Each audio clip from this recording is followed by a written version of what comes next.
Wake up, gamers, because you're listening to the Big Thing Dimension featuring Dan and Bob Video Games. You see that mountain, Bob? Yeah. You can download that mountain on your phone, so that way it's ready when you stick the disc in. Oh, great. KZ Excellent. I say words. And Mr. Feel. You can't run, Phil Spencer. Here on GigaBoots. So they put out the new trailer for the Monster Hunter movie. And now I've clicked it. So I'll be listening to it as you talk. Sure. It is not even vaguely resemblant of Monster Hunter, but there's a big dinosaur thing, dragon. The monsters look kind of like this from Monster Hunter. Vaguely, yeah. Yeah. But nothing else does. The world they're occupying doesn't even most of the time. It's really the vehicle for the dude's wife, right? I don't know, man. That was my understanding. Where it's just make her do cool shit. It's more like that he just likes to do that more than it like being to further her career. Right. Yeah, I meant like a vehicle to get horny about my wife. That's not generally how that term is used in Hollywood. Generally, when it's a vehicle for someone, it's not so they can get horny for them. Yeah, true. For you, ooh, there's bones. There's a really good line. There's a really good line in this trailer. I think KZ just hit it, where they say, "We're some kind of Guardians of the Galaxy now." This is the worst. I can't believe they're like some kind of Suicide Squad again. But worse, because it's a reference to another movie franchise owned by another studio. They should really have been like, are we some kind of Monster Hunters now? That would have been way funnier. That would have been funny at all and fit. I do appreciate Mila Jovovich dual wielding electro swords. Yes. So I assumed this movie was going to be not great. This looks like it's going to be we're going trash. to watch it for the internet. Oh. No, because it's coming out in theaters as in never. No, it's coming out in theaters in December. They've resigned themselves to making $4. God. They're crazy. Jesus. This movie already wasn't going to make money. Upcoming exciting blockbusters. This, Coming to America 2. Fat Man. That might just be doomed. What a dire year for movies. That's going straight to VOD. I can't wait to watch it. It's going to be great. Trailer looks incredible. What? Okay, anyway. Why is that trailer end with the PS5? I don't know. Why is it just like cut to Mila Jovovich about to fuck up a Rathalos 2? Play as No Limits PS5. Because Sony is trying very hard. Oh, this is Sony Pictures. That's why, my bad. Yeah, this looks terrible. Yeah, it looks really genuinely awful. Hey, Bob. What's up? Before we started, I was teased that you did something with food. Oh. It's been a while. Yes, I made a 2-patty turkey burger with an egg on it. Yes! It was a fucking mess. It was a bit of a mess. I put the egg on the sandwich. I put my egg in that. The yolk fell out entirely. Oh no! So I had to like pick up the yolk separately and get it on the top of the sandwich, and it burst open and went everywhere. Yeah, made a bit of really mess. need a win. So I'm trying to sell them on. We need those metal rings that like Korean street food shacks and McDonald's use to cook the eggs in. Make like perfectly round poached strong eggs for homemade burgers. It's very exciting. But yeah, no, that was a fucking mess, Bob. It tastes pretty good though. It was fine.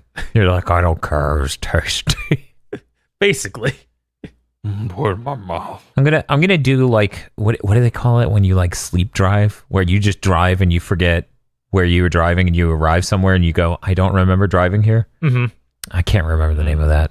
There's a specific term for that, where people just zone out and then they're at their destination and they go, I can't remember driving here. I arrived at school most years or most days. Jesus. I thought it was gonna be that's how Dan always arrives at Whataburger. No, I was gonna say I'm gonna end up at Taco Bell on accident instead of Whataburger, and I'll find out after I ask for a number 2 with an egg on it, and they'll be like, "You want a crunch wrap with an egg?" Hey, it might be worth trying out. No. feels. Breakfast tacos are a thing.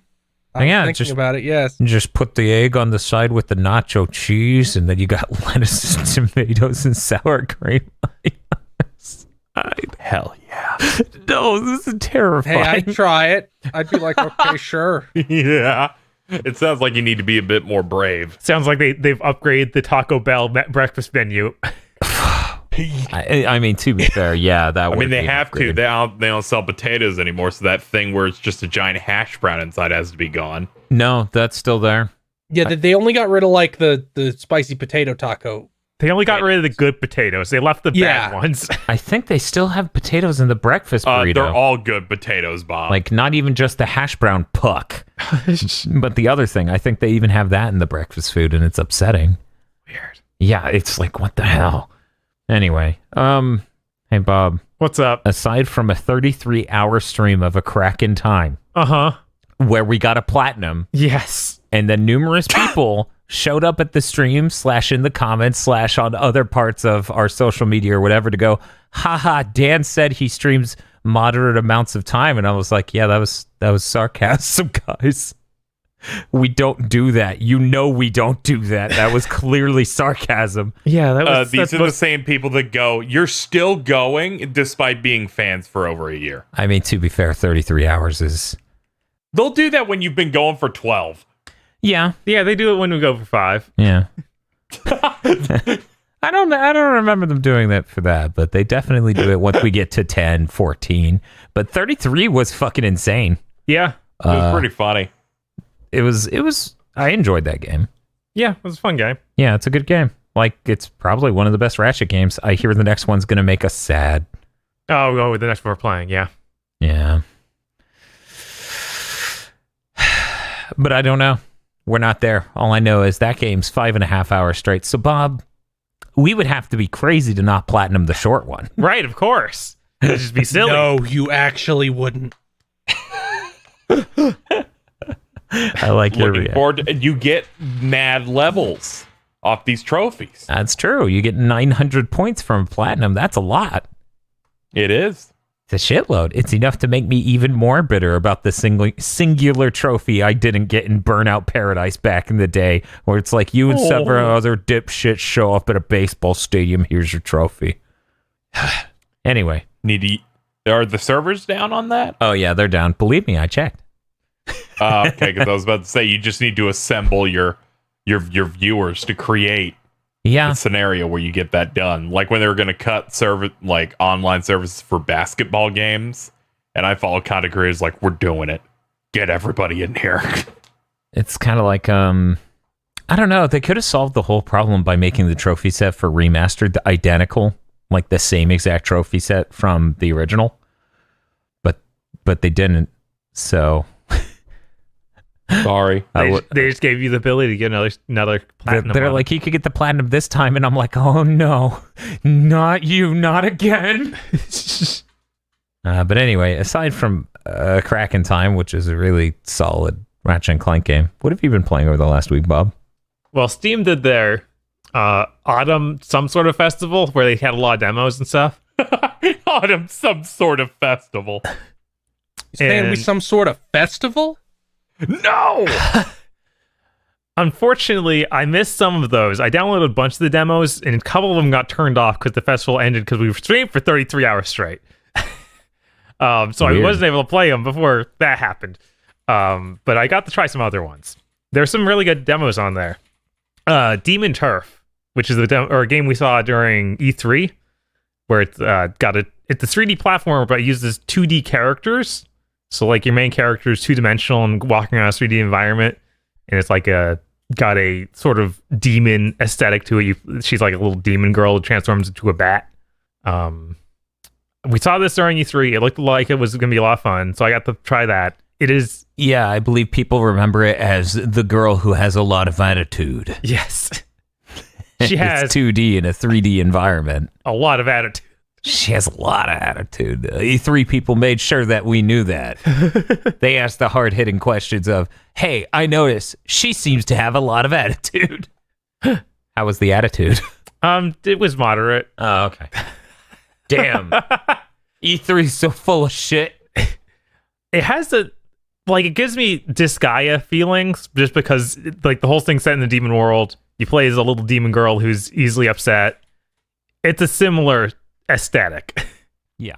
The platforming actually feels really nice though. Like you have double jumps. You also have like this thing where you turn into a spinning bat. It lets you float, and then you can if you do one jump before that, you can jump out of it as your double jump. It'll be like a long jump. And also, you can use that on the ground as well, and just long jump on the ground by spinning on the ground and doing that. And the physics all feel like interesting. You even have like a triangle jump from Mario, where you like run one way, turn the other way, and then do a higher jump. And you can wall jump as well. It seems really inspired by Mario 64 for sure. Like if that's not what they're going for directly, then I'd be surprised. I only got the mess with 2 levels, which seemed pretty tutorial-y, like they all had signs of how to do stuff and things like that. So I'm not sure how it's going to pan out as far as like collecting, because each of these levels just ended once you got the collectible, which was a battery, which just looked like a big Duracell. And then they had like smaller collectibles that you can also look for, which if you click in the L3, like the left analog stick, an arrow will appear above your head, pointing you towards sweets. Which all the sweets I found were cakes. What do they do? They were another collectible on the stage. Like there were 3 cakes per stage that I could have collected. What do they do? You collect them. Yeah, I don't know. I assume you turn them in for something somewhere. There's also a equipment system that I think gets also locked off in the demo. And it looked like you'd get like cosmetic stuff as well as game altering stuff. The only thing that really worries me about it is the combat, which is all based on pushing enemies, which could be kind of neat, but it's all about like, okay, you need to shove these guys into spikes or shove them off a ledge. But they do like the enemies do like 1-hit kills, so it can be a little frustrating if like you're right next to a guy with a gun and he shoots and you just immediately are dead. Luckily, it seems like it checkpoints you fairly regularly. You also have a thing where you can like hold a button and set your own checkpoint wherever you want, which is pretty neat. Has a cool animation where she like spins a flag around and shoves it in the ground, and then you can just spawn back at it. But yeah, your attacks are like, you can hold down the attack button, she shoots out this big energy hand, and it pushes things pretty well. Or you can mash it and she'll shoot like little tiny energy hands.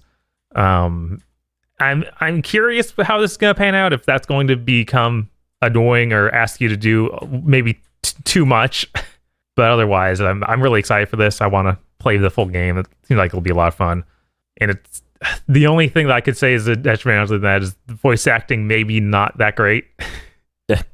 In what way? I think I just need to hear more of it. I don't know. Like the main character, like her sassiness doesn't come across as much as you would want. It almost just seems like she just doesn't have enough attitude. That I know. That's a real problem. If there's one problem with this game, it's that it doesn't have enough attitude. Someone at the company's listening to this and they're like, damn you, E3. Please disregard. Okay, now I'm going into a tiny block of Unity games that I downloaded without knowing they were Unity games. Oh, we're going into the Unity game block. Oh god, even I did that this week. No. So I booted up. This game's called Aeon Drive. It boots up windowed mode and thinks that my controller should be in keyboard mouse mode. For some reason. Oh my god. I had to change that. Because this is a 2D platforming game that's focused on, I don't know, I guess getting through levels quickly. You play as this character who's got like knives. She shows the knife. She can teleport to the knife. She can wall jump. Every single thing feels terrible in this game. Like the wall jumps feel as wrong as possible. Like I can't remember a game I've played where a wall jump felt as bad as this. But you like slide against the wall, you jump off, and it doesn't give you enough height to actually get up well. And the acceleration is bizarre. I want to just believe this game is like nowhere near done. And that this will get better, but I have no idea. Like they released a demo, they really shouldn't have. Yeah, it's unbelievably bad compared to what I was expecting. Because the art's okay, and then everything about playing it was just like, I did one stage, I'm not doing another one. And the other one I played that was made with Unity is Eldest Souls. Yeah. Oh, I've seen that. I've looked at that. I would never want to touch that. Tell me about it. Should I touch it? This one wasn't as bad, but still has a lot of jank to it. But this one hides this jank behind, well, it's a Souls-like, so the jank is probably fine. Okay, cool. So it's top-down, like Zelda-esque gameplay, but it's very slow, and it seems like it's only boss fights. It's because I beat the first boss, and I just go a couple screens, and there's another boss, and there's no enemies between. It seems like it's just not even really much exploration, really just kind of almost a hallway to the next boss. It's got some pretty art. You have a sword that's basically Guts' sword from Berserk. Raw. It has this mechanic where you like charge up an attack, and if you hit them with a charged up attack, you can then follow that charged up attack with a like secondary attack that does even more damage. And it seems like that's the only way to actually get a decent damage output, because you have basic slow or quicker attacks, but they do so little damage it's kind of crazy. This was kind of plain, and I don't know, I wasn't really expecting it to be only boss fights, and it doesn't seem like they're anything special. It has some nice art though, especially the enemies. Like the bosses have really nice looking art, but your guy has, like, the main character you're playing has a bunch of motion tweened animations for basically everything, and it just looks bad. Like your sword's always, it's giant and falling behind you, but as you turn, it doesn't turn that smoothly with you. Well, maybe it's too smooth. It just looks bad. I don't know. I can't recommend it. But hey, the demo's out there. Maybe someone's super into this. It has some great pixel art. And then the last game I played didn't seem to be made with Unity. But it is another 2D platformer. It's a roguelike called Blade Assault. Yeah, I know. It sounds like a fake name, right? That's not a Bob. Did you get this on itch.io? I did not. This is from Steam. They had their autumn game thing. Yeah, it's seeming suspect.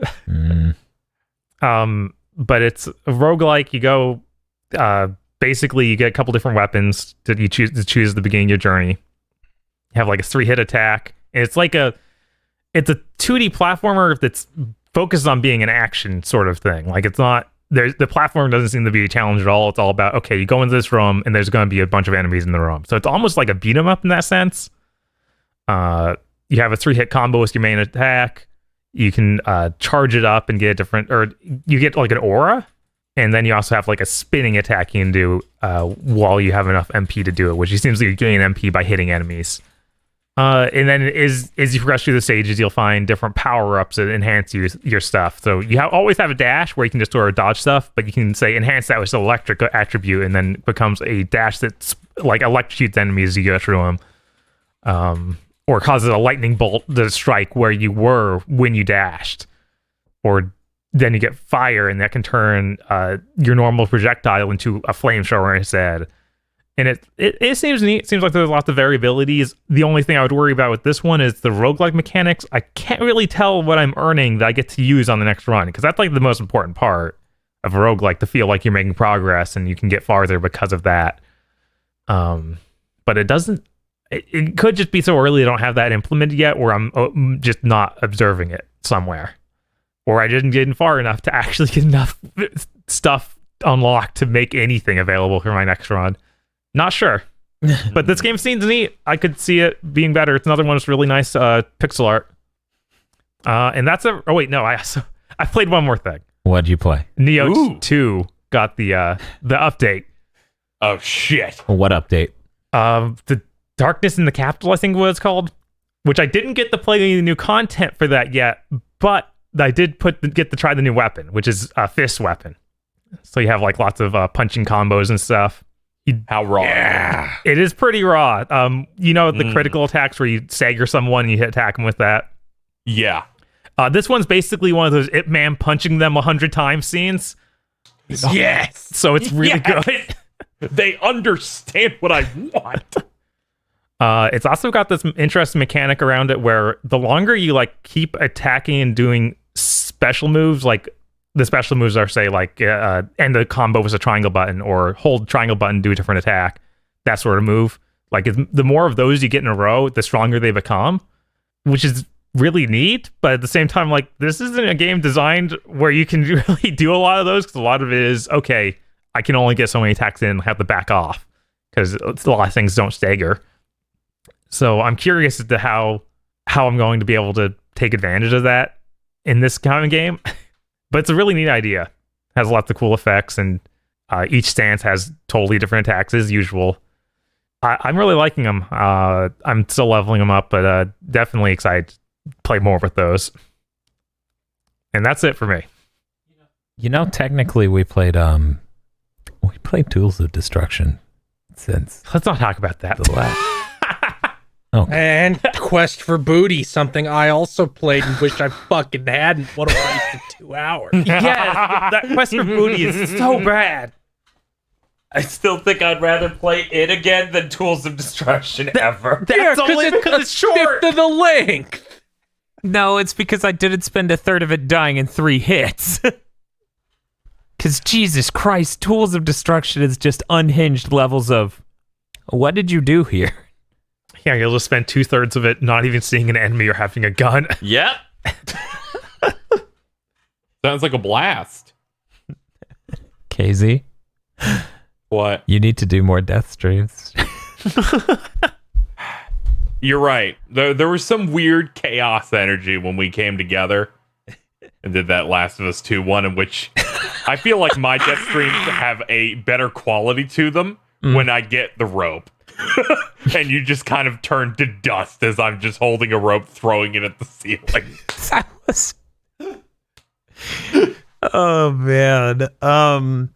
There was something really palpable there. I do wish I could have showed up for your Final Fantasy 1 stream earlier this week, but I was trapped at my house, a park bench, and so I couldn't look up a map to help you with anything, and I was really upset that I couldn't. Thank you. I'll add that to the list of things I can talk about today. I love that someone came in. So, okay, do you enjoy Final Fantasy 1? You're like, yes, I am, but I am lost. Mm-hmm. That was pretty good. Being lost just means you're grinding. Don't worry. Yes. No, there are things that I'm going to say whenever you two are done. Tools of Destruction is a mistake. No wonder I didn't think highly of the Ratchet & Clank franchise based on playing that one. None of the guns feel good. The difficulty curve's completely fucked. The story sucks. Everything's bad. How's the villain? Who? Flag, okay, right? because we talked about it last week that apparently like the villain of Tools of Destruction was really bad and got the award. Oh, he's so bad. He's the worst. Real quick, Bob.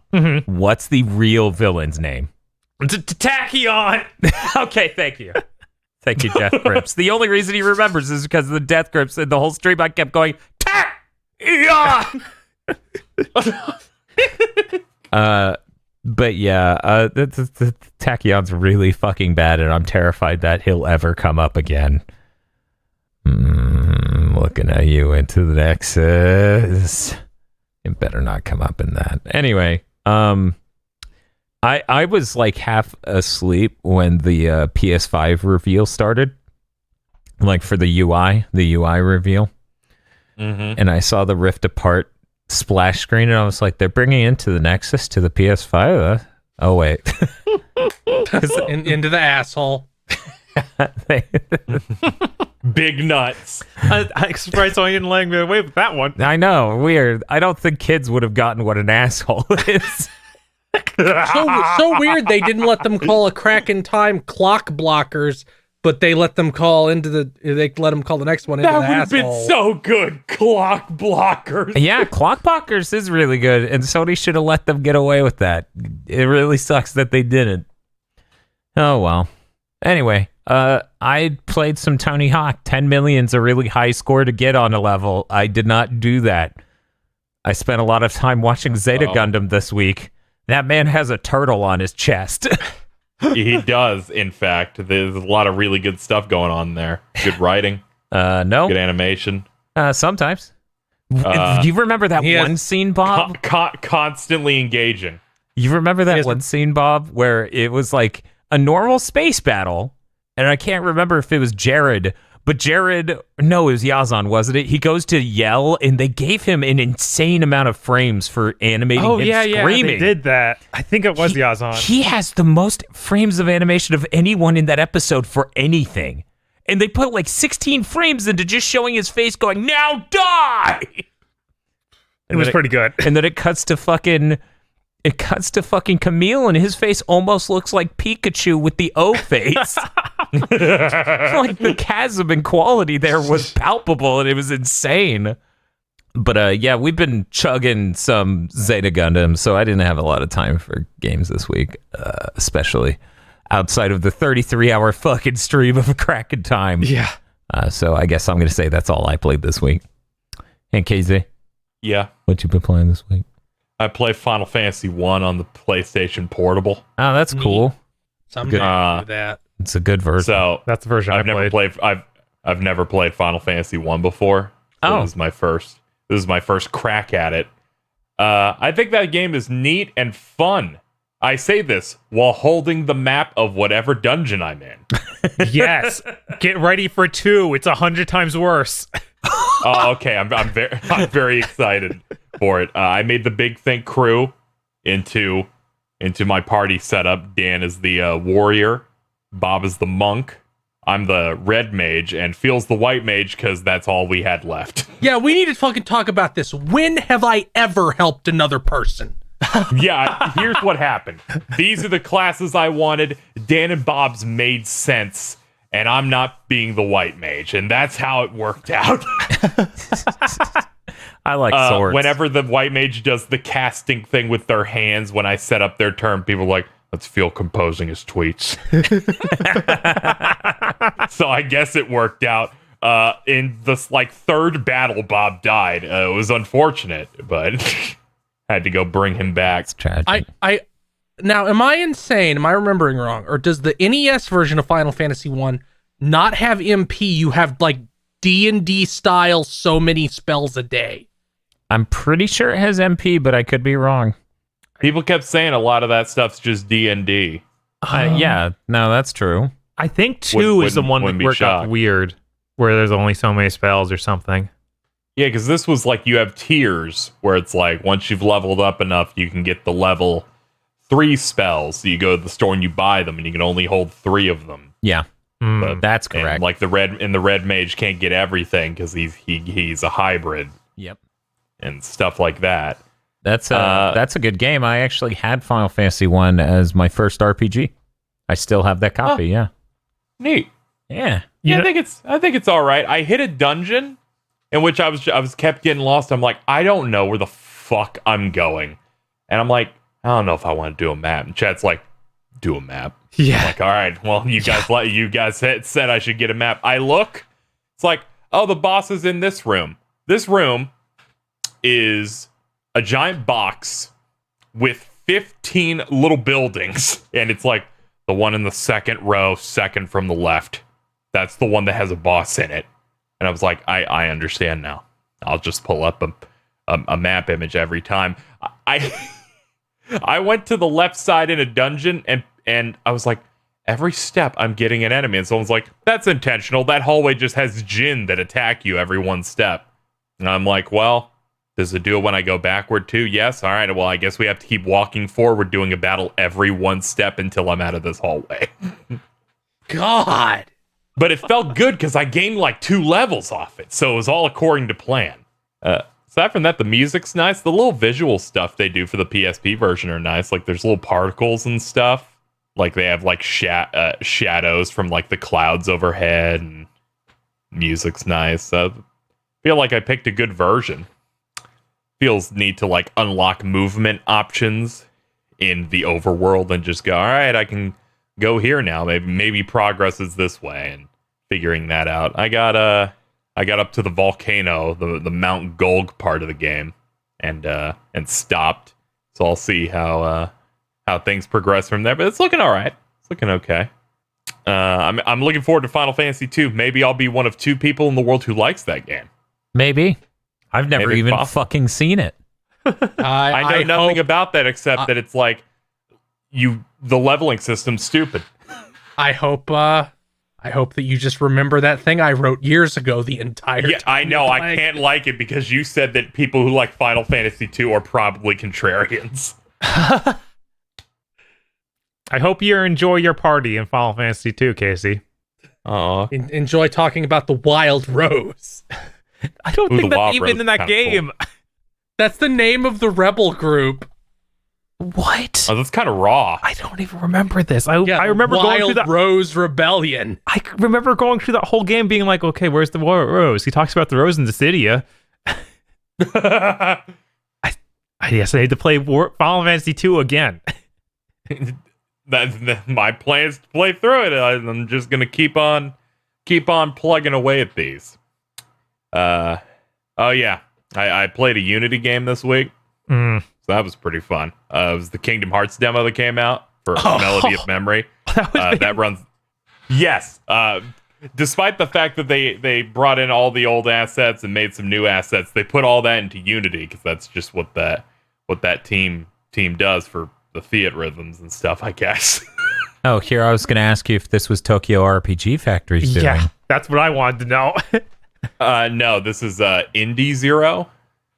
That's the name of the studio they got working on this. The demo I got a little bit earlier. I got it like on Monday, #sponsored, I guess, for the free demo that I could have gotten anyway. It's good. It comes with like 6 songs. 2 of them are locked to the local co-op mode, but I've been able to play it the only way a normal human could. I just put a DualShock in each hand and just did that to like check them out. It's kind of neat. It took a bit to get used to how like the rhythm game mechanics work, because it's just you're running down the track and you hit notes with either the X button, the L1 button, or the R1 button. And despite you having a party, it doesn't matter which one of those you hit. If you hit X, it'll work for all 3. But they have 3 note hitting buttons because sometimes the notes are linked and they have like a line going through them. So that's when you would hit 2 buttons at the same time or 3 at the same time. And they'll have other stuff like that. Like there's arrows that tell you to jump in the air to dodge an attack, or jump up to hit an enemy, which is a note, or glide in the air to pick up notes, and special little crystals that when you press them, you do like a special attack and stuff like that. They got like huger enemies on the field that take multiple hits, so hitting them knocks them further back along the track that you're going. So it kind of tries to simulate battling your way through an area while still being a rhythm game, which I think is neat. Like the presentation's solid. It takes a little bit of getting used to of like reading the map, because at first I ended up getting psyched out by the more complicated inputs of you're gonna jump soon. So all I'm thinking about is that I need to jump and hit the button. And I fuck up because there's 2 notes coming that are going to be before that. But I see that thing in the back, and that looks real important. So I focus on that because I'm like, that's where I got to perform. This is the most important part. But overall, I think it's pretty good. There's like 3 difficulties. Beginner and standard are pretty as you'd expect, but Proud is actually quite hard. Definitely took me a few tries to get through some songs. I can't get through the hardest song they have on there on Proud yet. I've been trying, but it goes in rough. Then I kind of panicked toward the end of it. That being said, the full game's going to have stuff like items and like crafting in it, so I imagine it'll be a bit easier. Also, they have a gameplay mode that you can switch to, which is 1 button, where if you don't want to hit every face button or do any of the complicated maneuvers, you can just use 1 button and it does everything for you. So if you just want to play something where you're hitting 1 button and sticking to the rhythm the whole time, you can just do that. Or you could do performer mode, in which they add additional prompts that use square, L2, R2, and the D-pad. They don't deal damage to you. They're there just to show how cool you are. So you can flex. Yeah, it is a flexing mode that just adds more stuff. And it's got all the ranking and stuff from Fiat Rhythm, and All the menus and stuff are brand new, and all the UI stuff looks like really, really nice. Yeah, there's a lot of content in this. It kind of blew my mind how much time I spent on like 4 songs, because I was just mainly doing the single player ones and going, oh, there's like 150 songs in this game. So I'm pretty excited to do that. They announced that One Winged Angel was in this game, and I'm like, I swear to God, if you fight Sephiroth in the rhythm game and not Kingdom Hearts 3, I might black out. I might, in fact, black out and kind of laugh. Yeah. But they did. They did, in fact, confirm that, along with some other songs. Yeah, I think it's great. But yeah, that's a lot of fun. I'm looking forward to doing like online versus, because that's going to be a thing. And I saw someone doing a stream earlier where they got full excellence with a co-op partner through PlayStation SharePlay. I don't know how that's possible.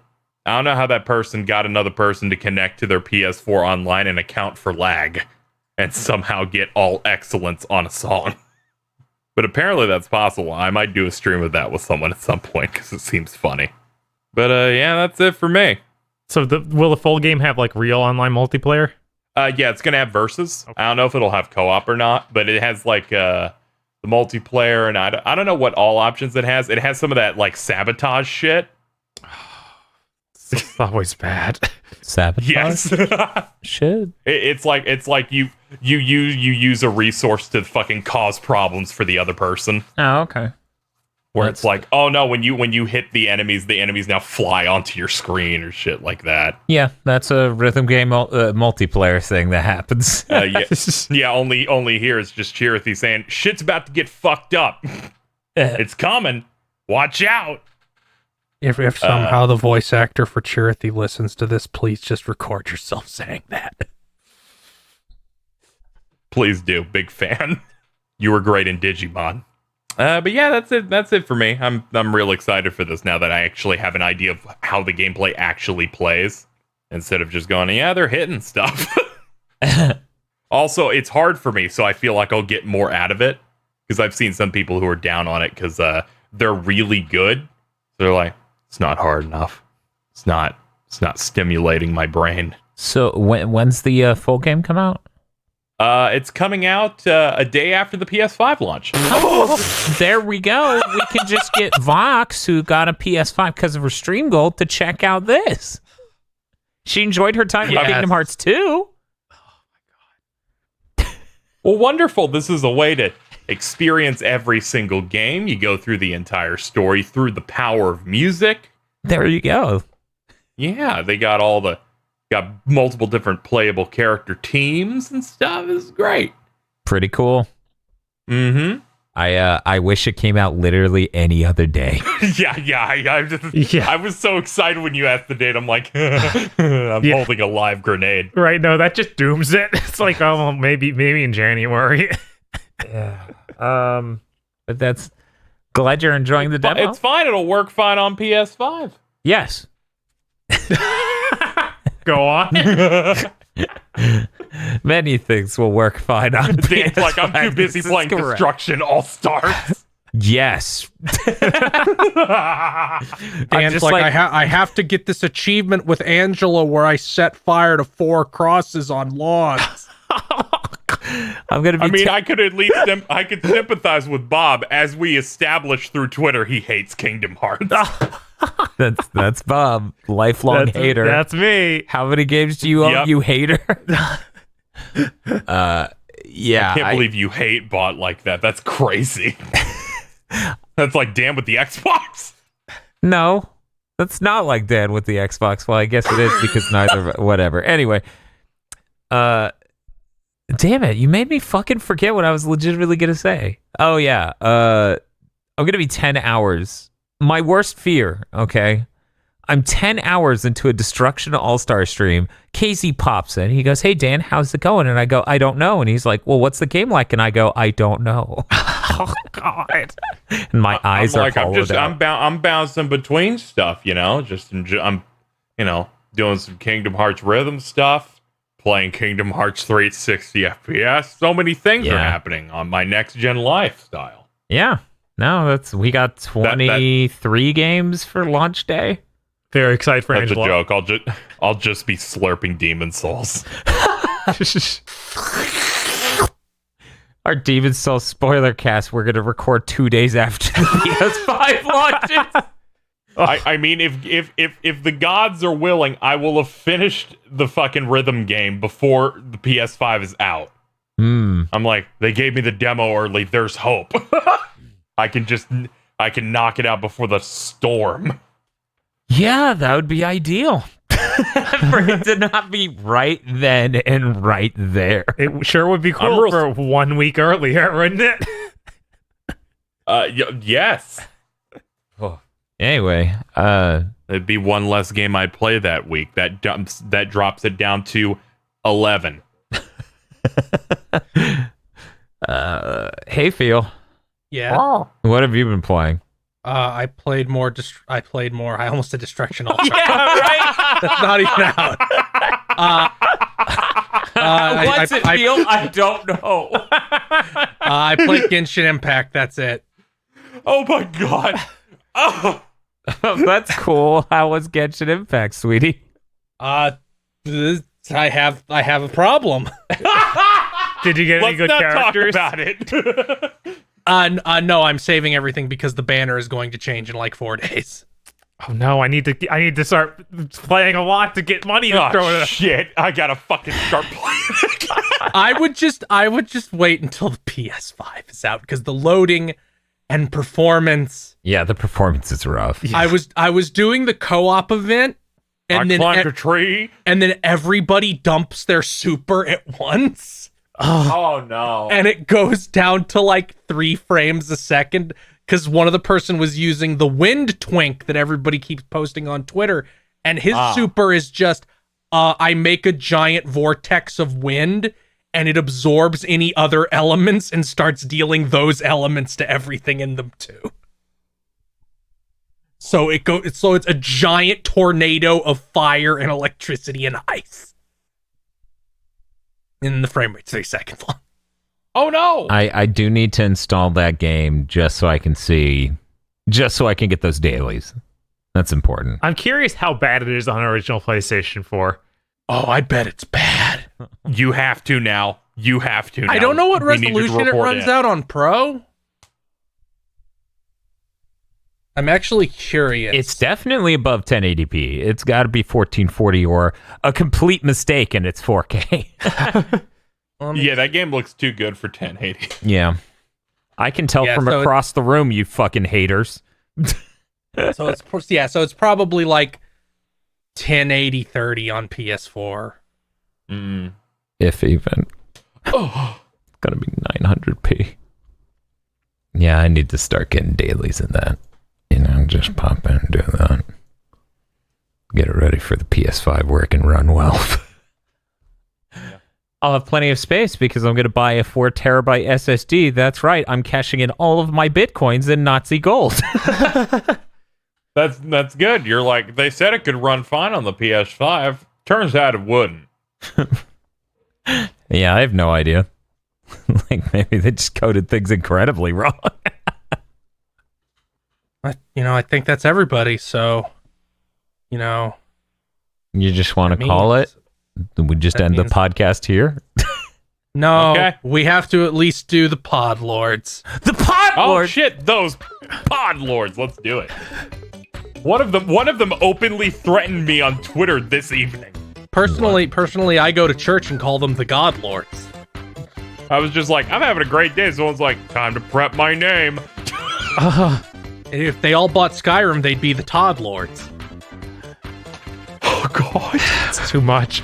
This is my life now. I'm imagining like whack-a-mole, but it's just Todd's head popping out of all of them. Buy Skyrim! Buy Skyrim! Yes, that's right. The Podlords. Podlords such as Danny Richardson, E. Lee Broyles, Deceived. I am most fucking deceived. Definitely yes. Come on, ride the train. We didn't talk about playing Steve at all. Now I think about it. We also didn't give the audience context for half of these podlords during the Kraken time. Anyways, Red Blaze 27, Plain Old Jucifer, Suzu Shiro, Emperor Zero, the newest GigaBoots Twitch emote, The Bouncer. Oh God, have you made that one? Not yet. Just the B. Yeah, B.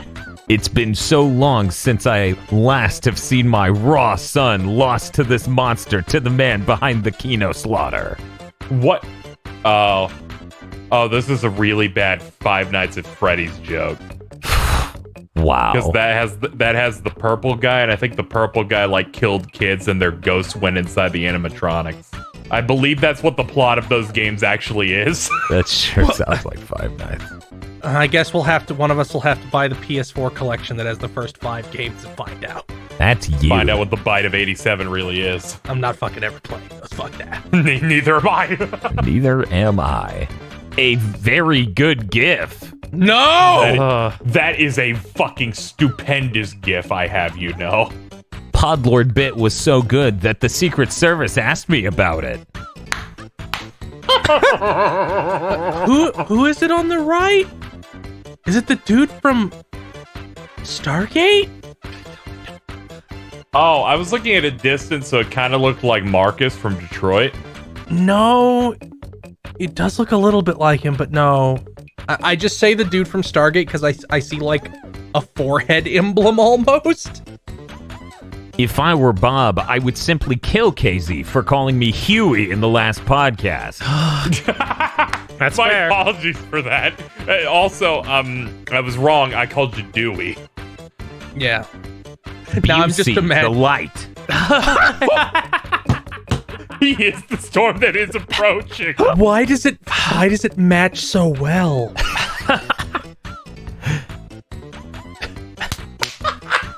That's how you know it's a good Photoshop. If you want this $50, you'll have to take it. I would simply not be canceled. Rip to Mike Z, but I'm built different. Oh, I forgot about that this was happened this week. Yeah. Yep, we have to talk about that. WTF Spider-Man. This is for you. This is for you. This is for you. This is for you. 2 hours and 58 minutes. How long you had to hear it? Believe me, I remember. It was 3 hours, basically. Sheriff Pecan. Me providing 5 gift subs to GigaBoots Twitch sub explosion. Also me. Hello there. This is for you. Oh my god. Keep posing for dominance. You have heard Taj from Diddy Kong Racing more than I have, and I played that game many a times as a kid. Same. It's damaging. Hello there. Muckbun. Shiny Mew attempting to talk with other people in the community. Santi Kunai couldn't think up a bit this week, so have a Kyrie. Is it just her making that face? It's the same one from the other week, so it's the throne with a bunch of faces. Oh, yes. Yeah, it's a good one. KC. No edit this week, just a friendly reminder that there are these blue Yoda-ass Tonberries in Final Fantasy 15. Why does that Tonberry have like an Organization 13 coat? He's like a Hot Topic Tonberry. I don't remember these. I don't know where those are even at. Chase Ray.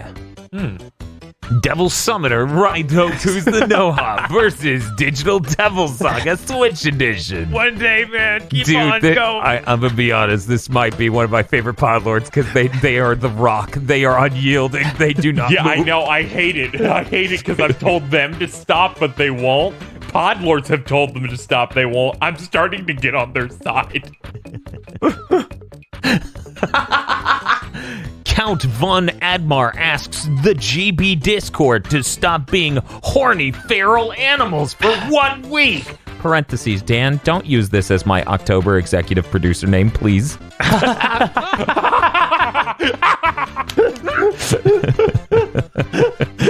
Man, what goes on in that server? I never look in because I forget.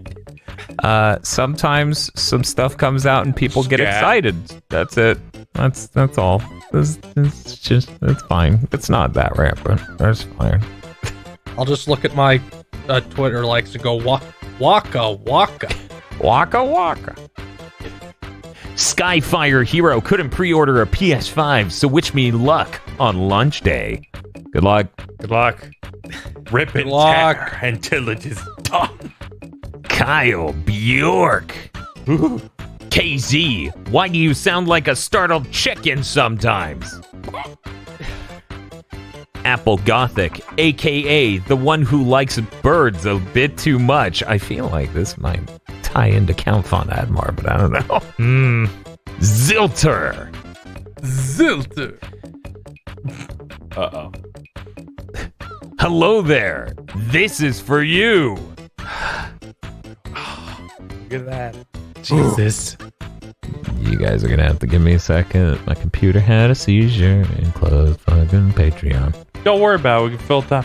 By the time you open Patreon again, it'll have changed layouts and confused. Horrible boy. I had a burrito earlier. It was all right. Punished Daniel. I still love that image. It's so good. I don't really have a bit. Give me some time and I'll find one. Zas. Okay, we'll wait. I put a gift sub in your brain. Oh my god! God damn it. My brain ruptures as Taj explodes out of the brain. Zebo 101. Cromdo face. I'm Cromdo face. Editing these sucks because I died 5 times trying to get past that part. Shane loves some good old-fashioned anime. No, not anime olive oil. Because Orihime's anime olive oil. I gotta say, Popeye as Ichigo is incredible. God, now I'm just imagining fucking Ishida is wimpy.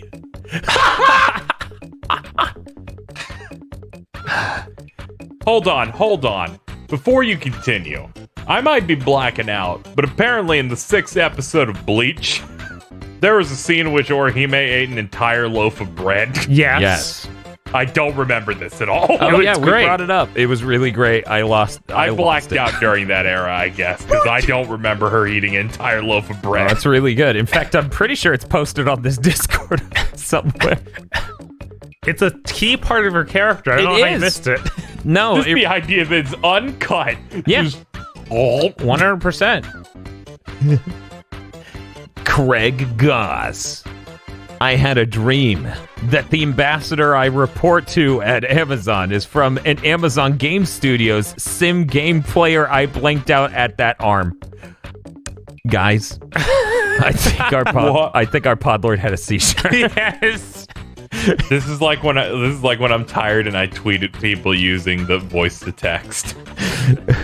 It's like when I announced with voice to text that a big thing to mention was going to come out in 30 minutes. I mean, it's terrible for mine where I say my name and it's like, sure, Casey. Corn chips, a new twist on a Mighty Warrior's adventure because I stuck myself with this template and need to make my $50 worth it. Okay. Late. Thank you very much, your brother. Thank you, Podlords. Is that the Thank you, Podlords. Yeah, that was the last one. Thank you, Podlords. What? New sound? You gotta do it like Manolio's Electropod now to keep with the theme. I don't know what the fuck that Electropod is. And if you'd like to become a Podlord, you can go to our Patreon at patreon.com/GBpodcast. Benefits, commentary tracks, cursed content, no Prabalo.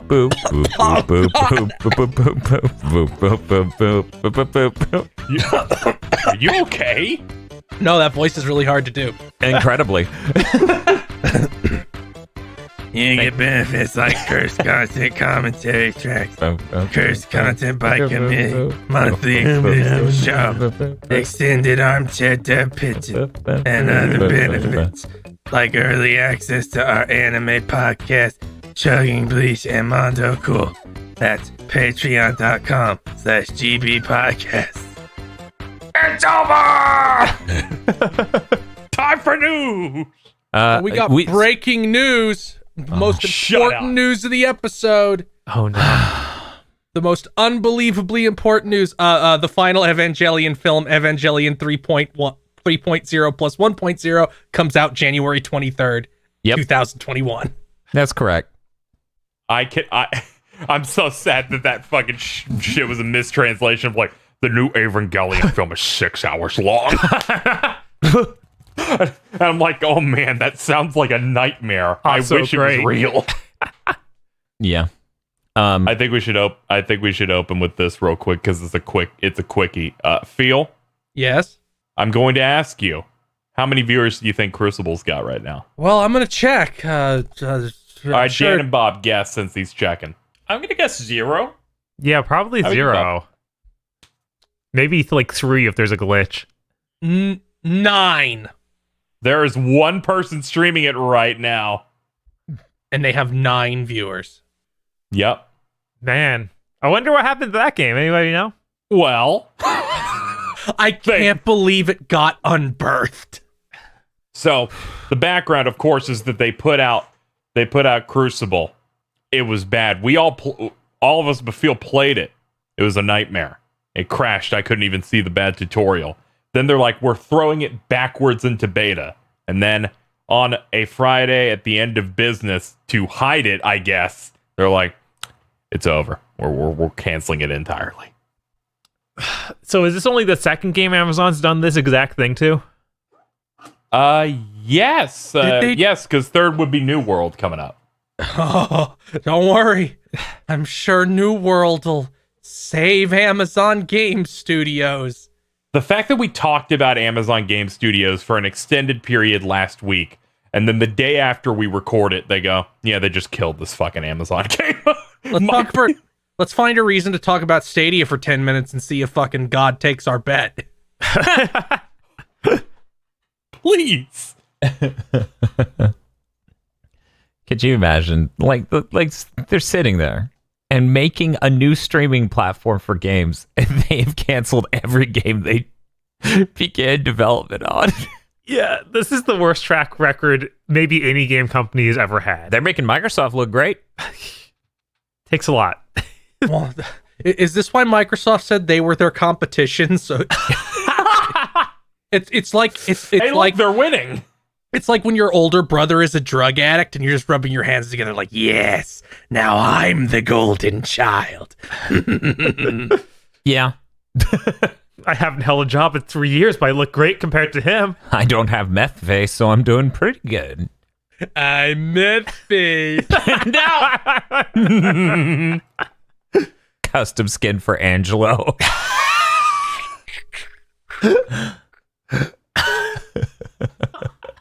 I think that killed our co-host.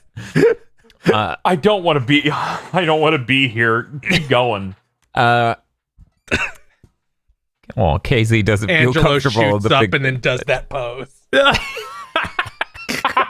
Okay, I'm comfortable now. We played a Steve for Minecraft. That happened. That Sure. man's a nightmare. I've seen videos where that dude does unreasonable things. Including breaking the game and sending people through the bottom of the platform. He's like, break these blocks to get to me. It was a trap. You're falling straight down. Did you see that he's like gonna become like the new Meta Knight, where it's like he falls off the edge, makes a block under it, so he's right up. Jump, ledge, down, up, and just goes down, up, over and over again. You can't get him, and then they're like, now I'll jump down, use the glider, and glide all the way to the bottom. Build a block on the right side because they're on the left side of the edge, and they make it on the other side. That's disgusting. It is some disgusting shit with that, man. I just can't handle you. Like, I'm just trying to play Minecraft. People bully me. People are bullying me. I just want Minecraft. Why are they so mean? I'm gonna have to counter Steve with the only force that can defeat Minecraft. Doug Walker. You're right. Doug Walker has too high a win percentage. It's fucked up. It's fucking tragic. He does a lot better than Kylo Ren. Minecraft fucking made my fucking Smash Supercut weird because I have 2 segments that are just Dan screaming about Xbox. It's an ever-present problem right now. It is. I just him yelling that there's no ray trace Minecraft. I mean, I really did want to check that out. That would have been nice. You would have liked to check out basically any video game if they would offer one. Well, I mean, ray tracing doesn't work on Xbox at launch, so I'm sorry, we can't. Devil May Cry 5, you need to be specific. They haven't announced. I don't know if there's any game announced for launch that has ray tracing. Look, no game announced for launch has ray tracing on a fucking console whose entire year has been, we are powerful enough to do real ray tracing, unlike PlayStation 5. You happy? Okay, yeah, I'm real happy about that. Yeah, I'm fucking thrilled too. This is sarcasm, everyone. Sometimes we have to call that out. Sometimes people don't get it. I'm gonna say. I'm gonna be honest. I wasn't. I didn't see the sarcasm because the situation's so bad. Let's just get the Xbox news done. Okay. Oh my god, I forgot I wrote this in the document. Xbox. I quoted an Xbox tweet. There will be games. Now, that's the tweet. What a way to follow up us just going through nothing with. There will be games. There will be games. Not at launch, though, because that one you're pointing at right now will not be. The full tweet from Xbox was, no matter which next-gen console you get, there will be great games. And I'm like, you don't get to pull this card after a full year of weirdly unhinged marketing, focusing very specific brain problems that you know your user base has and sticking them on PS5, right? You don't get to sit there and say dynamic voltage, the most consistent performance, real ray tracing, most powerful console, and all this other shit, and then be like, no, it's fine. Easy to turn on its side. Oh, and that's stupid. Yeah. That unbelievably stupid. Turn it on its side. Pick. Remember, Dan. Doesn't matter which of these next gen consoles you pick. Either way, you'll have games on them. We don't have boost mode though. Anyway, the Medium is apparently launching December 10th. As far as I know, it was always planned for December. For people who don't know, the Medium's the game. Holiday. For people who don't know, the Medium's the game you're supposed to care about because it is an actual Xbox Series X exclusive that's designed for the Series X.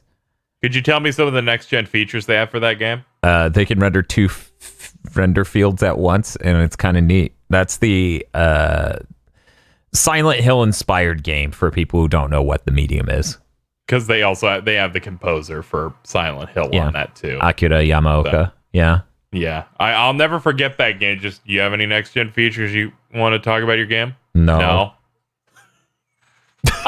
Maybe that's why Sony waited on every announcement. Yawning chasm of silence. We got. Oh yeah, that was the same game where they bragged that they have 30 FPS. Oh god. Okay, moving on. Digital Foundry did an analysis of load times on the Series X, comparing the internal SSD to an external cheap serial ATA SSD. And many of the games, and of course this is running Xbox One games, because you cannot run a Series X game off of external storage because it's not fast enough. Also, none of those exist yet or in anyone's hands. That is the major problem, and I can't underscore that enough. As far as we know, there are no Series X games shown except for Yakuza, which is a last-gen game being upported, but that's beside the point. Anyway, And the Yakuza footage crashed. Oh my god, everywhere I step! All right, it's my understanding that it crashed almost like 2 minutes into their stream. Yeah. Because they were like, so here's the situation happening in the story. And then Ichiban starts walking, and they're like, and they start moving the stick, and they're like, we don't have control of this. Hits a wall, walks against the wall for 2 seconds, and crash. Or it says signal lost, and they look like in such pain, almost as if it's happened multiple times or something. Yeah, and it wasn't crashes to the OS level. Like, as KZ said, signal lost, the whole system crashed. Yeah, it's exhausting. Anyway, the Digital Foundry video. They showed negligible differences between a serial ATA SSD hooked up via USB 3.0 adapter. So, a cheap external SSD loading as fast as the Velocity architecture. And I recommend everyone, they don't either. I recommend everyone go check out Digital Foundry's video on this. It's enlightening. There are some use cases where the internal is faster, and in a shocking amount of them, it's not. According to Digital Foundry, Microsoft said that Xbox One titles don't access the full power of the Velocity architecture. And then they followed up with saying Mark Cerny said about the same about the PS5 solution when it's playing backcompat. I don't know where the Cerny quote is coming from, but I'm interested in whether or not this plays out. Good thing we'll get to check that out on our launch live streams. Because don't have to wait long. Yeah, less than a month. Less than 5 weeks now. Whew. I know, it's getting nice. It really felt like a punch to the stomach when you're like, all right, so that hard drive, that SSD you bought 6 months ago, for PS2 modding purposes, is just as fast as what's in the Xbox Series X, a hard drive that you can buy on Amazon for $115. Yep. I don't. And that hurt me when you're like, you didn't even know you had next gen hardware in your PS2. Again, as I keep saying, yeah, they went and put an SSD in it. They got an SSD, they put it in there. Are you telling me the architect of the Series X went, I take my SSD, I dip it in Velocity? I'm saying the Velocity architecture isn't real. What? No, there's no way. It's like the shortened ad. It's like SSD. And then it just ends. That's it. He says the word Sprite, and then it cuts to black. Yes. Yeah, no, the Velocity architecture is increasingly looking like it isn't real, and that the only the reason they created that term, the reason like smart delivery? No, let me explain. The reason they created that term was to help against a battle where Sony has an SSD that's over twice as fast, and also market that they have the Direct Store API. Now, people aren't going to remember Direct Store API. They don't understand. I don't know what that means. Exactly. They don't understand what it means. But if you tell them that your system has the Velocity architecture and it makes your console go bang, bang, zoom, vroom, then that helps people go, oh, yeah, that's going to be just like as Velocity. good. That means it's fast, right? Bang, zoom, loading to the moon. And several. If then, Xbox did that every time I loaded a game, I would buy 2 Series X's now. And then Phil Spencer hits his wife. What? What? You don't know what the honeymooners is? Yeah, he doesn't know what he doesn't know the original reference. I know what the honeymooners is. I just fucking. Anyway, no feel. He punches your disk drive. But okay, so several times this year, I've seen this sort of marketing terminology really infest some brains. Like, I've seen some infested fucking brains this year, and I'm really sick of next gen because of it. And John Linneman from Digital Foundry is clearly tapping out on this shit too. These next gen things are just so exhausting. But one example I constantly see is people being like, "Oh, the Xbox has a custom texture compression. Yeah, it's a little more efficient." Oh, and the Direct Store API means it doesn't have to hold the whole texture. And hearing these two things, insane fanboys fueled by weird first-party engineers or just random people on Twitter or whatever, start doing the weird numbers thing. which just like, even if your SSD was twice as fast, you have a third of a chance of winning, but it's actually less than that because I'm optimized for Series X. And it's just insane. And their marketing team has done a really great job of preying on those people's brain spiders, because to them, the velocity architecture is very real and not an API and an SSD. Yeah, I want to... All right, I'll be honest. It sounds cool. Velocity architecture sounds sick. It does, but it sounds cool in that way that makes me instantly suspect it's fake. Direct store The way API people is say very real. SSDs are fake. I want to underscore the fact that we've been talking about the prices of those external hard drive expansions that Microsoft is selling. Yeah. We compare the price of those to the price of the what will work in the PS5. The ones that should be compatible with the PS5, the ones that are fast enough. Yeah, the ones that are fast enough for the PS5. And they about the same price. Yep. But those are clearly a grade that's twice as good or more. Yeah, what is inside that. How much are they charging for the memory card? $230, I believe. And are we sure that the Samsung SSD I bought that's $115 is a lot? It's got to be a lot weaker than that, right? They couldn't be this crazy. It's loading at the same speed on Xbox One games, but when it comes to writing data, it is not as fast. So it takes longer to install things. I'm just really afraid that they're just robbing people in a super egregious way. It already is when you compare like hard drives between the consoles, but like the thing is, one moment, I'm trying to remember. Storage expansion card. That's the catchy name we gave this thing. Apparently, wow. Did they run out of like cool shit? Yeah, you came up with really cool words for words we already had meaning or things for. You know, like cross-buy. Delivery. Yeah. Anyway, it's $220. Okay. For a terabyte. And now Dan looks up that Western Digital. One moment. Oh, Western Digital site is taking a crap. And yeah, for 1 terabyte without a heatsink, this supposedly PS5 compatible one is $230. But yeah. So hopefully this looks better in Xbox One Series X games. Yeah, hopefully it works a lot better. But this looks really bad. Yeah, this is shaping up to be exactly what I thought it would be, and that's not good, because I don't say this shit to meme or to be funny. When we were shown off the insane speed of the SSD on the PS5, I'm like, wow, we're really going to have a generation where it's just like load times almost don't exist on the PS5 and on the series. Like, we just saw footage today of them booting Destruction All-Stars. Yeah. You know it can't even boot Xbox One games that fast on the Series X. Well, those aren't optimized. But Bob, they literally have a sticker that says they are. Oh. That we'll might be a problem. Talk about that in a second, because I almost had an aneurysm. Okay.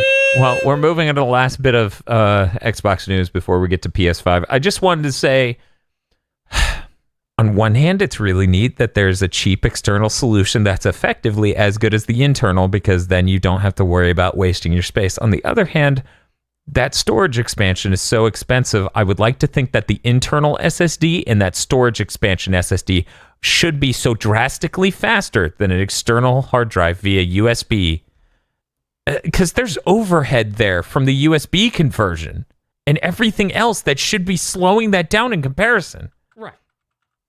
This is looking bad, and I really wish there was a Series X native game at launch, because I think Yakuza 7's it. Oh man, I don't want to buy Yakuza 7 twice just to know. That's nuts.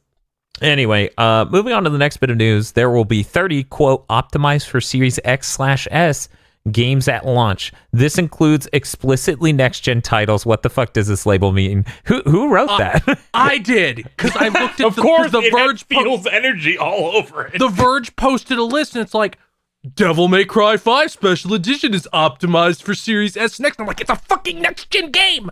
What does this label mean? It means that it's... How do you optimize a next-gen game? I have to go. A cross-gen game, sure.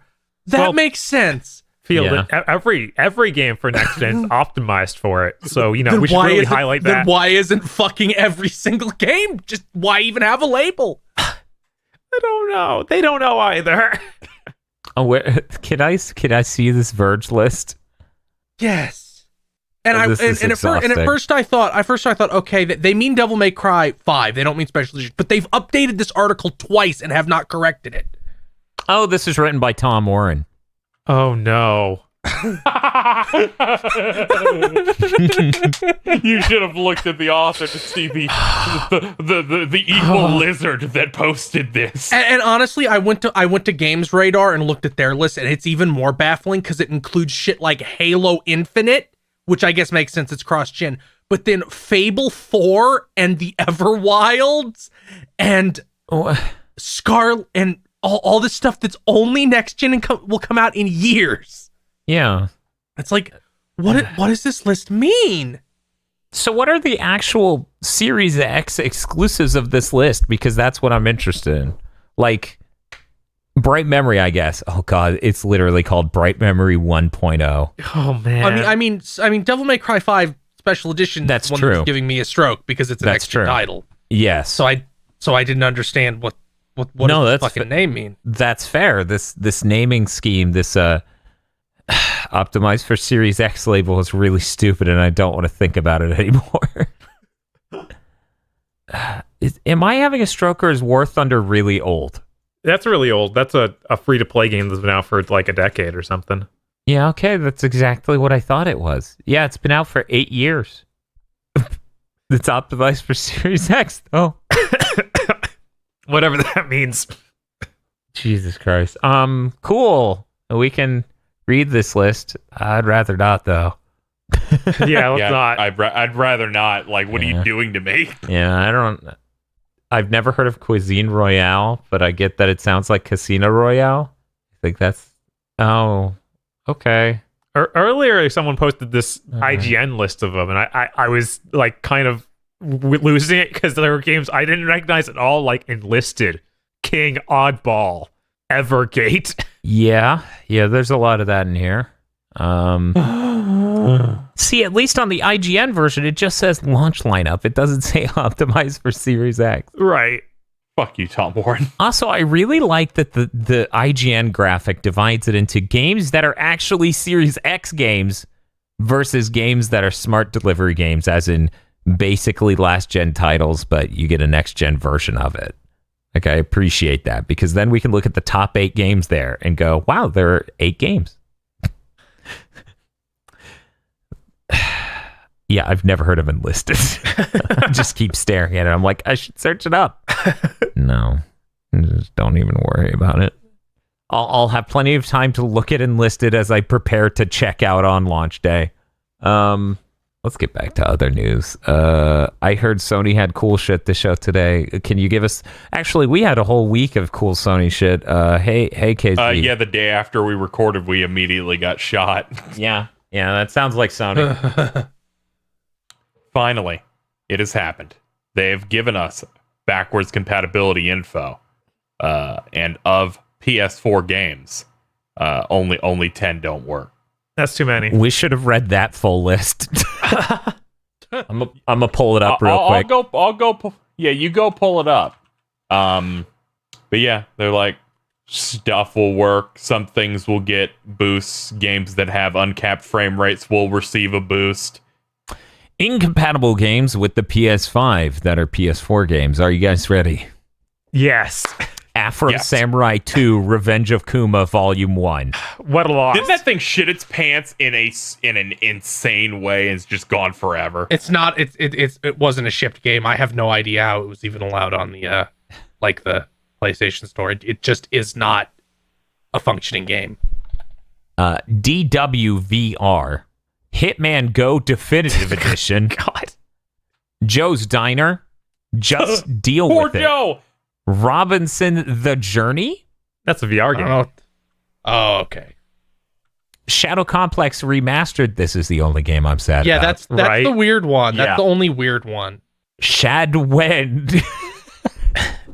Shadwend? What kind of name is that? Third birthday went. TT. When you figure out why it's called that, it's gonna be great. TT space Isle of Man Ride on the Edge 2. That's all one game. Yeah, That's all one game. it's like a motorcycle game. Oh, really? Yeah. Well, we're gonna have to do a stream of all these games that don't work, aren't No, you don't. we? That's a joke. And we sing. No, we don't. Not on PS5. Not on PS5, evidently. Dan. We sing now? No. No. No. Dan, What? guess the Metacritic score for Joe's Diner. 37. Feel. 54. Bob. 20. I don't know how to approach this. It doesn't have enough reviews. It has 3, 15, 20, and 20. I was Bob right. wins. Bob wins. Yeah. I don't know how to tabulate it, but you're definitely right on that shit. It's crazy. A bunch of people are. See, a chunk of people reviewed it this week to try and get it onto PS5. Oh my god. Tens. Game of the millennia. Okay, that's funny. People debate if video games are art. This is art. Well then, so those are all the games that won't work on the PS5 from the PS4. So yeah, as I said, this entire fucking year, no, it's not just 100 games that work. God damn it! Learn how to listen and understand context.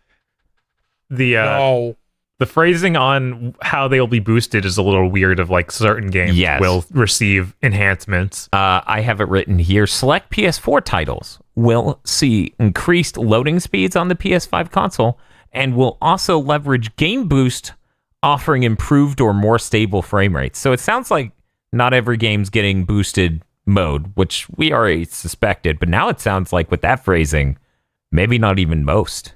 Yeah, I'm not sure. I'm assuming that my read on it is there's one of two things. Either one, everything's going to get like a decent boost from the loading just because it's right. That's fast. what I would that's what I would expect.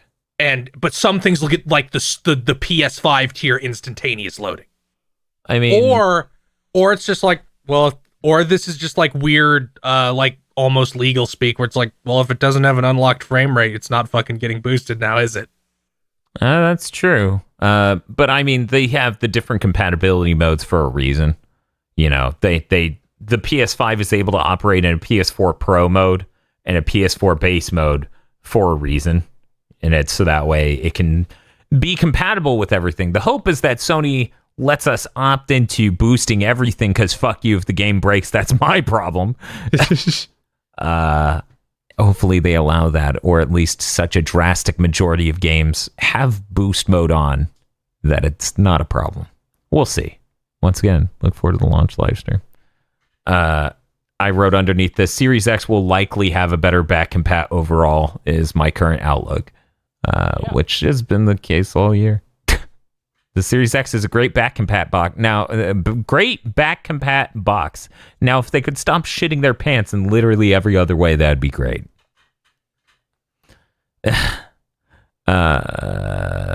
Casey, did you want to read the rest of this?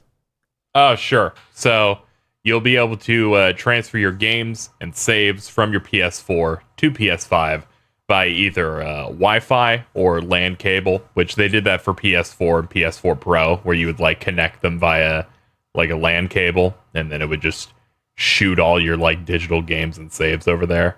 I did that. It took like 45 minutes or something like that for me, and I was glad because I had data caps back then, and I was scared. I was like, I already do content that would murder me if I couldn't just like move the files over there.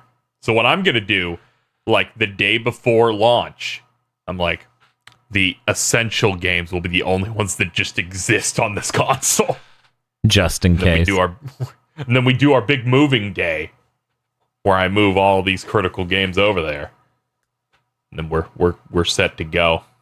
They said save transfers for PS4 games on PS5 is a Deb decision, not Sony. What's the exact quote on this? Like, what's this about? This was like when you're trying to like use your PS4 save on a PS5 version of a PS4 game. So if they like put out a PS5 version of that, yeah, you know, like Yakuza is one of the few ones that has announced. I think this just exists because of that Yakuza stuff that popped up. Okay, so they're just trying to explain that there's not a problem with the system, but it's on developers to implement it for the Yakuza thing. It's on them to like deal with it. They're not blocking people's saves. Gotcha. Yeah. Okay. And oh my god, the Ghost of Tsushima will feature Game Boost on day one of PS5 with even faster loads, which they're like, our loads are pretty. They say in it, our already really fast loads will get even faster and 60 FPS. That's gonna be nuts. It's gonna look absolutely insane. It's a good thing. It already looks like a next gen game. Yes, it does. And every time someone was like, "Halo Infinite it's looking rough because it's not powerful enough," and I'm like, Ghost of Tsushima is running on the PS4 vanilla. There's no reason Halo Infinite should look so rough. That is 60 FPS, higher resolution. That new game plus is going to be out. And that co-op mode. Oh, yes. It's going to be good launch. Yeah. Oh, boy. I'm sorry. I know that it has like classes, but I just can't stop picturing 4 people throwing sticky bomb on something. Yeah. They say you need the high tier items to do the raids in Legends, and it's just all 4 of us throwing sticky bombs. The Oni gets so fucking mad at it before he blows up. When you throw a smoke bomb down and goes, "You're trying to trick me. I am unstealthable." I wonder, like, if they considered doing this on Xbox at all. Like, their whole thing is they have all these back-to-back games. Yeah. They didn't add anything that makes it like a new experience to any of them. Like, Gears is getting all these updates, but just like frame rate and stuff, they aren't adding like new levels or anything. Are you asking me why a company that can't ship any games didn't think to ship additional content for their already existing games for this launch to make it exciting? Yeah. Well. Hey, Dan. I'm sorry. I mean, it's also like, it feels insane that there aren't so many back-and-pack games on Game Pass. Like, just an obscene amount. I mean, it's most of the games on there, so... Cause it should be like 70% of the back-and-pack games or more. Check this out. From the Series X's perspective, it's 100% back-and-pack. No! Dan, we need to move. I don't want to fall into this pit. We keep falling in. No, it's fine. PSVR titles that use the DualShock 4 will still need to use that controller. DualSense's light bar does not work with DS4 games. When they said this, I'm like, yeah, that makes perfect sense. But for some reason, I didn't expect it. Because the camera is tracking the specific shape of the DualShock 4. Mm-hmm. And of course, the light bar on the DualSense doesn't look like that at all. Yeah. It's a tiny trim. Yeah, I don't even know if you can see it from that side. Right? Sony also dropped the PS5 OS state of play, which they call it a state of play inside of the video, but that they didn't label it as a state of play. Probably, can't complain that they North American marketing was dead for months. And then they're picking up the pieces. Yep. Look, nobody even likes to say a play name. That's fine. If Exactly. I was like, this is why it doesn't matter if they didn't use it. They have 5.3 million views and no one knows what the fuck a state of play is, but they sure as shit care about First Look and PS5. Yes. Yes. At the time of recording this, we looked at that video before we started. In that time, it has gained 650,000 more views. Yep. Number 1 on trending. Yeah, it's fucking ridiculous. 5.3 million. Yeah, 5.3 million is a shitload. As it turns out, guys, I'm not sure if somebody out there told you otherwise. New OS is very exciting. Yes. People are really hyped about this. Not only that, this new OS looks really dope. They showed off tons of features like activity cards. Say you're in a PS5 game. You hit the PlayStation button. It brings up the control center, as they call it, which has activity cards on the top where you can check out, recent screenshots or video captures. You can check out activity cards, as it calls them, where it has something like a trophy thing you're going for in a game, and it tells you how far you are to getting that, how much time it estimates you have left in getting that, and you can even click on it to have it take you to the level you get that in, just to speed you along to doing that. I have it that thing where I estimate the time. I really want to see that for the platinum. It's like 130 hours. I know, right?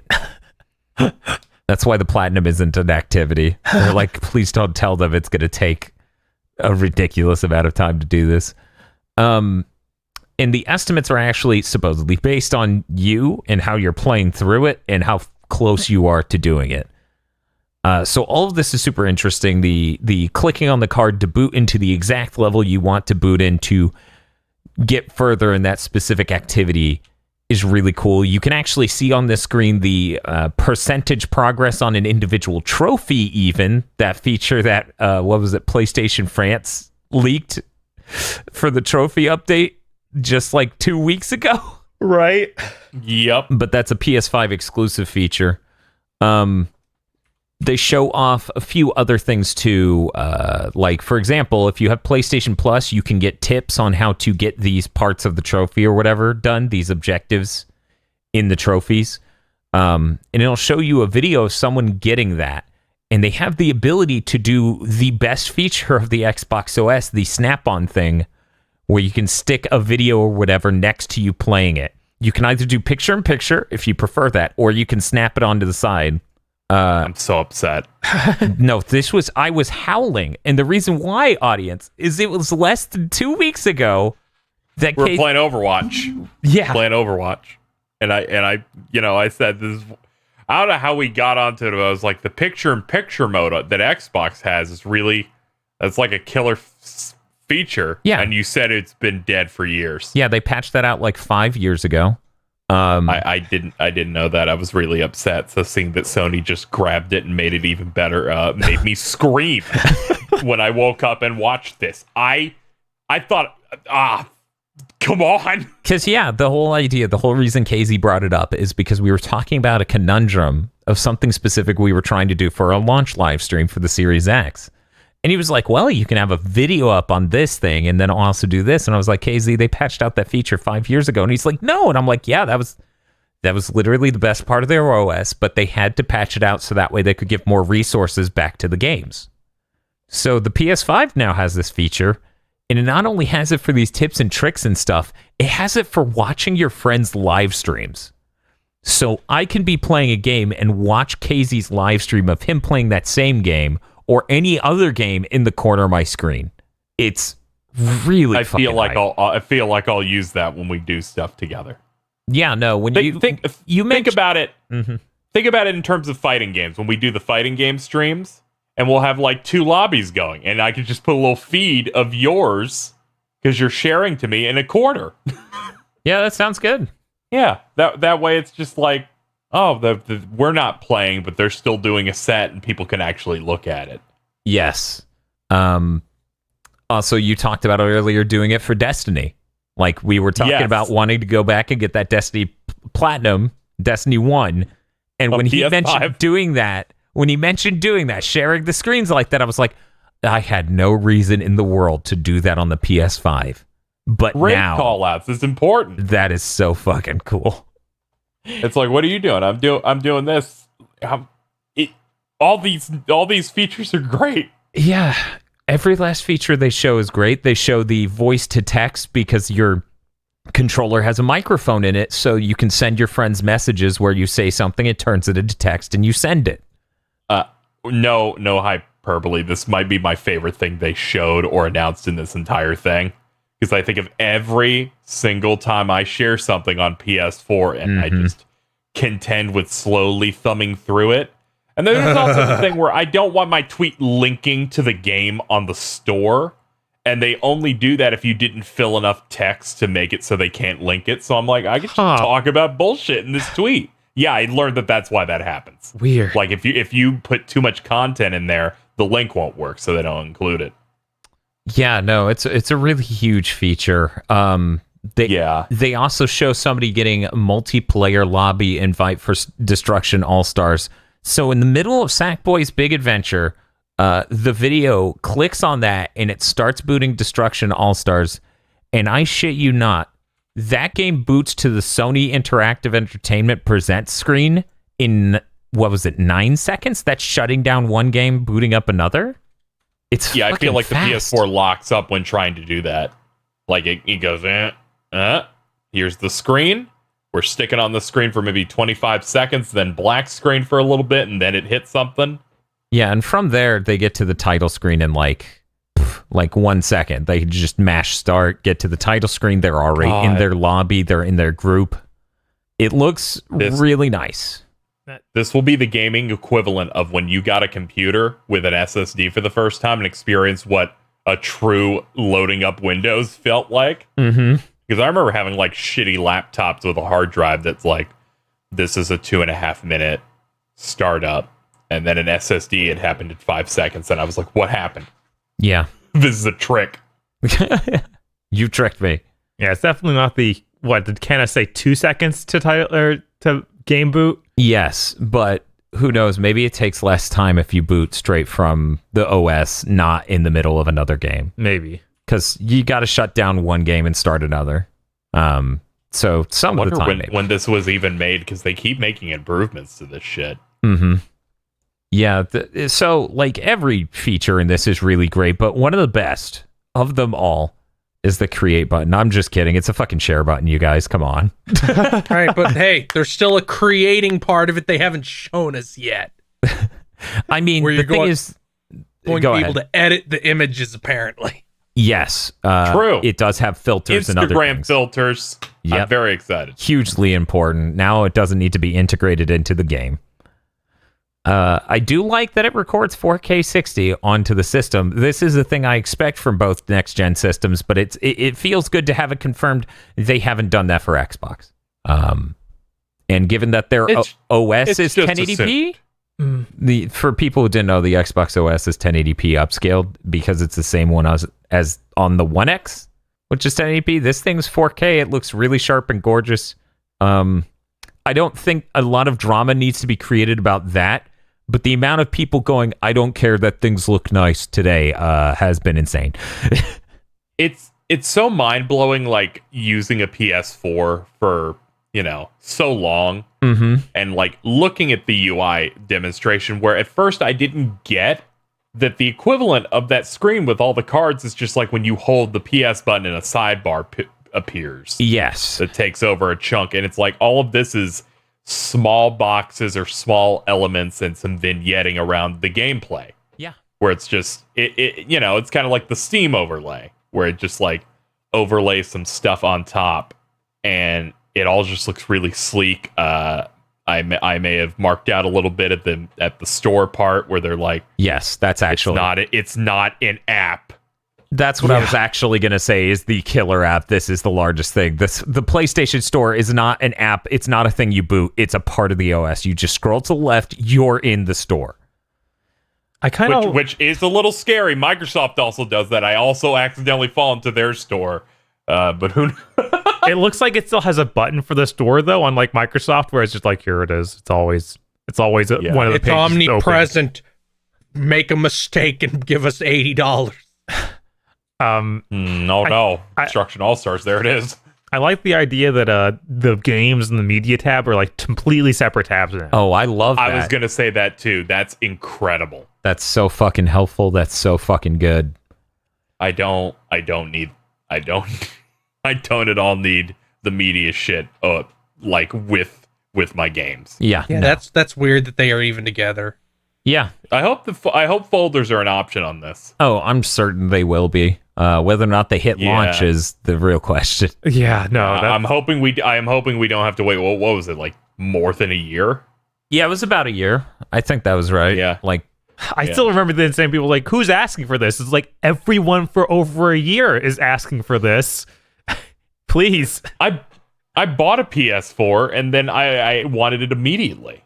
I I really appreciate the control center having clear iconography that shows you exactly what the bottom layout menu is.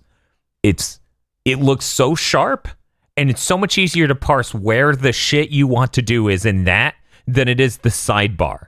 Yes. Because in the sidebar, it's like you need to use power features to change. What did they call it? Power options in order to change which player you are. Yeah. Yes. It's meanwhile on here, menu. your character. You have your controller. You have your fucking music icon. You have your speakers. You have your user account, and then you have your power button to turn off the system. Yeah, just the fact that every single thing you do in these menus, whether it's like uploading something to Twitter, like you have a screenshot or a clip, or you're looking through those cards, they're just small elements that aren't connected to the sides at all. Right. They're just things that overlay on top that just, I feel like, is a lot better. And it makes you feel like how slow things are when you hit the share button now, where it takes you to a different screen and then suspends the game because you have to upload a screenshot. Yeah, and it's so seamless, it's so sharp, and it's so fast. Like it's really great. This is why I like them redesigning things from the ground up. This is what I wish Xbox was doing, because this is what I come to expect, you know? Like when we went from the PS3 to the PS4, there were improvements, like in usability and everything else, and it looks like this is doing the same again for the PS5. There are improvements in usability and everything. I think the killer app is still that booting the different parts of the game from within the game. Yeah, probably. I just couldn't stress the excitement of we finally stopped having the store be a thing you boot. Yes. Yeah, that's going to be great, especially in like first party stuff. I'm interested to see how well third parties adapt to that.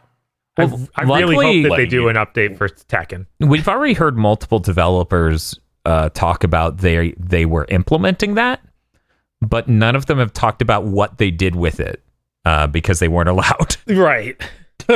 For like every big multiplayer game and like fighting game thing, that's going to be great. Of just like, what if there's a button that, what if there's a button that just says private lobby friends in parentheses or something like yeah. that? If you can set that up with all of it for you. Yeah, if they can set that up with pre-picked people, that's insane. That's life-changing. It's like this creates a thing that's friends only and is created with all of your settings, and it's like Arxis did that. I'm like, look, Field, you don't have to contend with the chibi characters. It's okay. No, it would take you back. It would, you know, for the Arxis game, it would take you into that.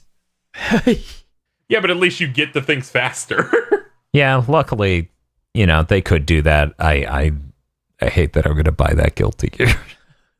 I'm not even huge on Guilty Gear in general. This is like one of the weirdest ones so far, but they're making... I don't know. It looks cool. I'm a casual, stupid baby. It looks neat. Yeah, it looks visually really cool, and I enjoy how it looks. Yeah. But yeah, I don't know. This UI looks really sharp. Very exciting. I have to feel it. I have to feel how it feels to go over one. And I might just be like, oh. It's like a little click in my brain.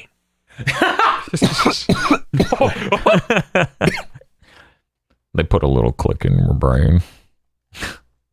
But yeah, did anyone have anything else to say? We better get a real Destruction All-Stars video next week. I'm pretty sure we are. Oh yeah, we forgot to mention the weirdest thing in the whole video. The part where they go, this is the Explorer section where we're going to tell you about new things for PlayStation and other stuff. And yeah, we're not going to give this to everyone. Only some people will even see this. And I'm like, what? They're like, we're testing it out in North America. Oh, okay. Oh, that. The Explore section, yeah. Yeah. Yeah, they said literally not everyone's going to get it. That they're just testing it out in the North American market. I'm like, what the hell? The Switch has a feature like this one. Yes, and it's not a bad feature.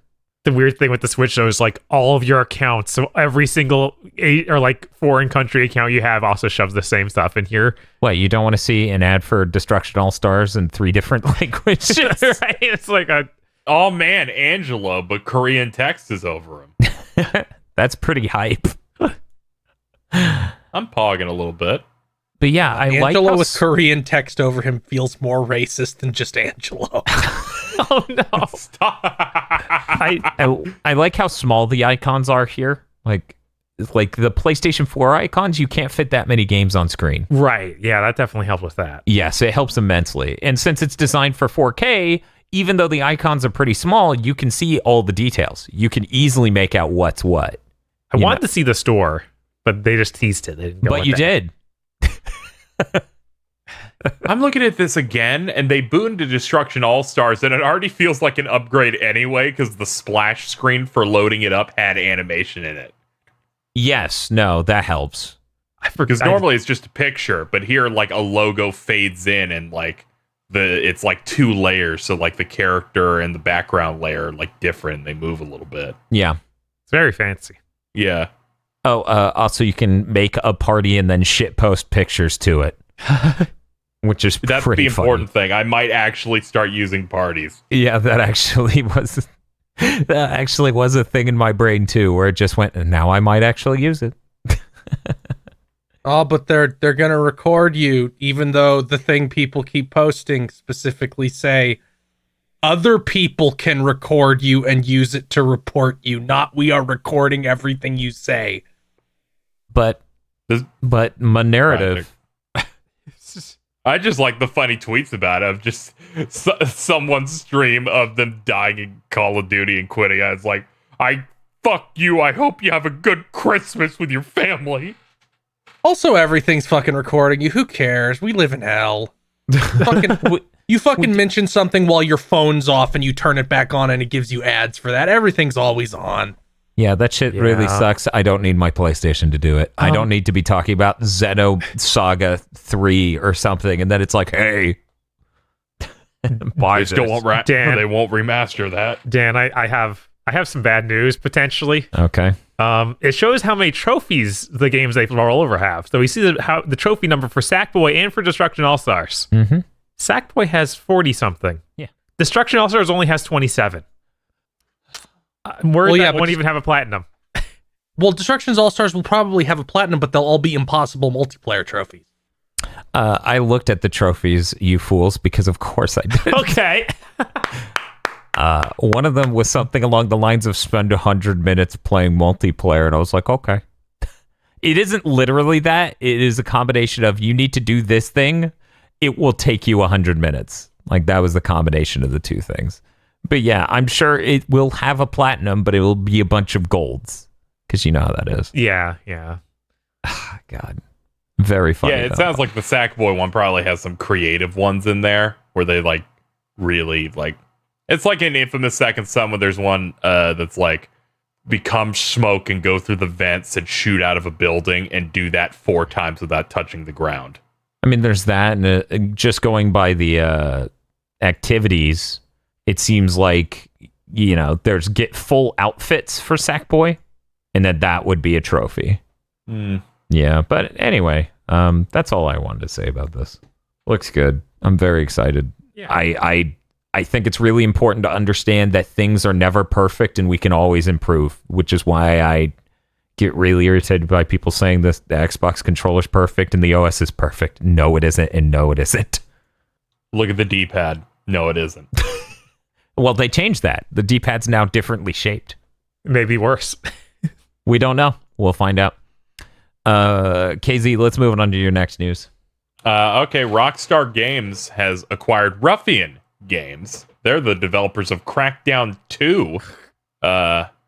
This means they have another support studio to put into the GTA 6 mines, I guess. I think it's more that these people are going into the GTA Online mines because they mostly make multiplayer stuff at this current point in time. And then the normal people are going to GTA 6. Yeah, my brain would have loved a Rockstar Games that makes multiple games aside from just like one. Nope. I don't think I'd like the team for Crackdown 2 to make anything again. So this is probably for the best. What do you mean they did a bunch of help on Halo the Master Chief Collection? That turned out great. Oh. Okay, moving on. Oh god, this is bad news. All future updates and DLC for Indivisible have been canceled because, of course, they have been. Oh, this Now, is rough. Thanks, Mike Z. My understanding is 505 owns it, but Mike Z's like, no, fuck you. All that stuff is going in the garbage. Is that what's happening? I haven't seen anything definitive, but I assume that 505 has the rights to publish that game, but Mike Z, probably Lab Zero, owns the IP. So either way, hundreds of hours and multiple characters. Work was done on shit. I saw people saying, like, I worked hard on stuff and it's just gone now. Yeah, 15 characters were ready to be put in the game, all their animations and everything done. I cannot express how mad I am. Apparently, there was a really great looking Shantae. I'm very upset. Yeah, God. Mike Z going to hell. Yeah, they had that. Mike They Z. had, Yes. did they even get the Guacamelee guy in there? I don't know. There were a lot. That was going to be a lot of stuff. I remember peeping at a fucking Mike Z stream one time where he was animating that character, and that was like shortly after the game came out. It's like, did that not get in there? There are a lot of really cool cameo looking ones in there, so this sucks. GigaBoots, the only channel where these guys on the Patreon credits is full, has a guy that they keep shit talking because he won't stop being an asshole. Mike Z, just let them finish the game. Like, shit, dude. It was bad enough months ago. You're just a fucking villain at this point. Stop making yourself look bad and stop fucking everyone. Come on. How jilted do you have to be to deny this giant fandom that tried so hard to support your game, that just barely shipped, just barely got done? How jilted and shitty and petty do you have to be to deny them that? Give the people what they fucking paid for. Fuck you.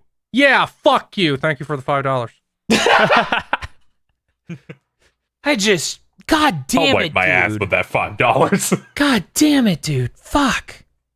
That was a game where I'm like, I feel like this could really hit its potential when they're like done tinkering with it, Yeah, but I saw like I saw the cool stuff in it when it came out, but there are some parts that were a bit rougher, some imbalanced parts, but I'm like, they're going to add characters. Maybe they'll add a harder mode. They'll do some interesting stuff with this. And then he just decided to be garbage in all ways. I have to set fire to something. This is the only thing I can do to make things worse for people. Yeah, if this somehow, through some means, isn't him, if this somehow is 505 games, only fuck him for everything else. Whatever, 505 games also sucks. We've seen this. Yeah, they're worthless.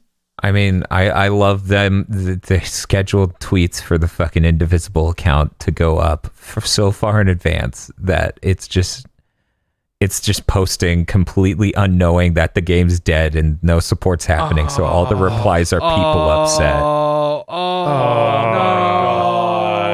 no! It's bad. It's really bad, and I'm really upset. And that game deserves better, and the people who support it deserve better. It was a really great game. If it just had more polish and it was done with all the guest characters and everything, it would have been absolutely incredible. And it's a beautiful story, and I recommend people play that game. Oh, there they are. Oh, God. Yeah, they're just hanging out in the replies. Okay, moving on. Yell about stuff. Read your news. Okay. Level 5, not the Japanese one, but their American branch has halted operations. They've been a skeleton crew since August of last year, 2019. This makes a lot of sense when you look at how they've operated. Here's the short version. Every level 5 game that's ever found even the smallest amount of success in the United States was handled by someone other than them. Meanwhile, they digitally released a DS game on 3DS in 2014. Yeah. I mean, let's be real. Like, what Level 5 makes and how their shit works is just anathemic to how anything works in America. Like, what do they make? Yokai Watch. That shit ain't working in America. Didn't seem like they were even promoting it properly at all anyway. Yeah, and they've never marketed any of their shit, of course. But that's like fucking hyper intensely Japanese. Yeah. When people, like, this happened during our 30-hour live stream, people came in, like, all upset and said, it's like, every game you like from them is published by someone else. This doesn't matter. If they make anything real, somebody else will publish it in the United States. But, like, Inazuma 11, firstly, it's about fucking soccer. Yeah, that's not going to work. Secondly, like I said, they released the Inazuma 11 DS game on 3DS 6 years after it came out. Like, man, you're right about the publishing thing. I was thinking about it. Like, Layton is Nintendo, Ni no Kuni is Namco Bandai, Fantasy Life, their other thing that was big in the United States was also Nintendo. And then I'm thinking about their RPGs a couple of gens ago on like PS2, and that was Sony. Yeah, and that was Sony. With them.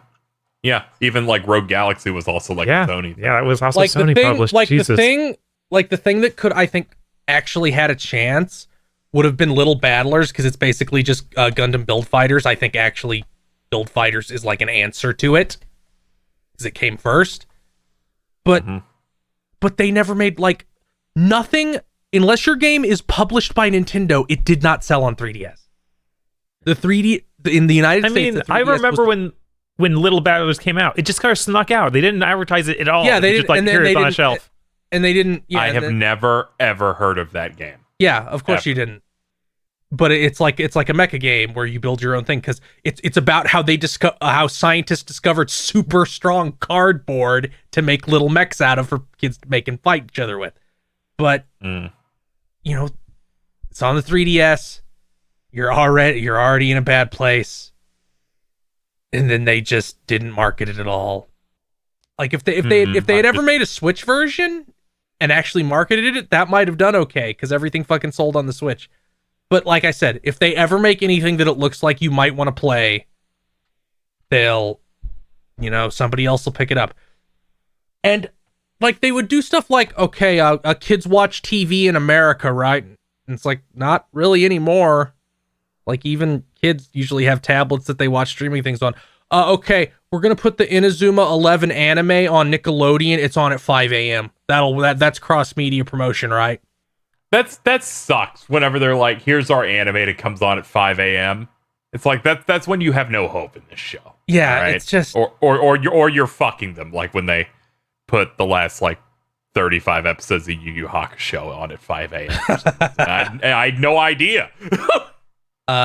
Let's move on though. So they gave us a little bit more DMC5 special edition info, where they say that there's Virgil stuff they haven't shown us. And Beowulf Battle is a track on the DMC5 special edition soundtrack. They specifically said weapons that could be weapon or weapons have not been unveiled yet. So that's good. Yeah, I assume he's just going to have the exact same stuff he had in DMC4 special edition, which is Yamato plus Force Edge, and Beowulf. Yeah, they might find a different sword to give him instead of Force Edge. But yeah, I assume other than that, it's the same stuff. Yeah, they also said people who aren't patient may find him hard. Yeah, they said you have to like boldly stand against your enemies, and that playing recklessly was not a good strategy as him. Yeah, it's the same like determination system that was in the last game, I assume. Yeah, where it builds by concentration meter, I think. Yeah, concentration. That was it. Yeah, it was concentration. For some reason, I always remember it as motivation, because that's much funnier. Yes.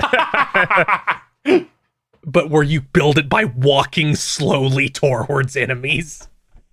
Yeah, like the closer you're standing to the enemy without being hit, the higher or faster the meter builds.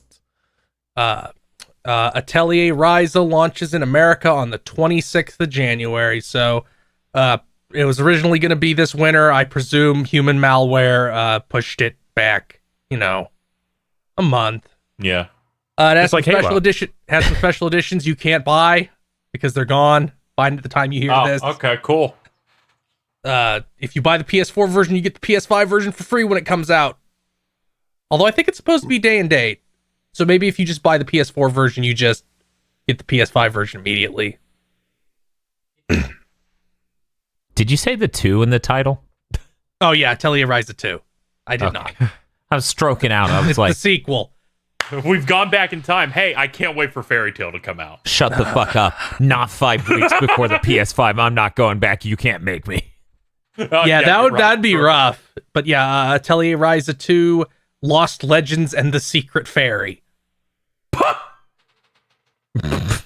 And then like the fucking Dragon. It's like Dragon Quest Heroes. The World Tree's Woe and the Blight Below. We really need a dub on these.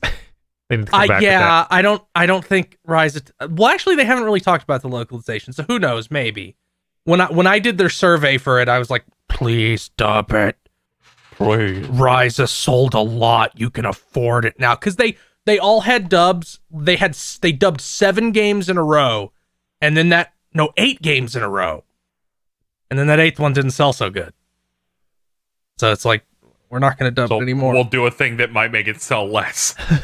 Yeah, but I guess I guess they got feedback that maybe people, because I assume there's some invisible shit that sends it back to them so they know what people use. That has to exist. Yeah. So maybe they just got feedback that's like, no, that's not a good idea, but it's like, do it now. I know you can afford it. Do it. Guilty Gear Strive unveiled their new character, Giovanna, with her Twitter dog. It likes and retweets. It's very kind of like that. I don't really remember what she does in the trailer, so I can't say what her playstyle might be. She does a lot of kicks. kicks. She kind of looked like a KOF character a little bit. She does look similar to Vanessa, I think. Yeah, she looks like Vanessa.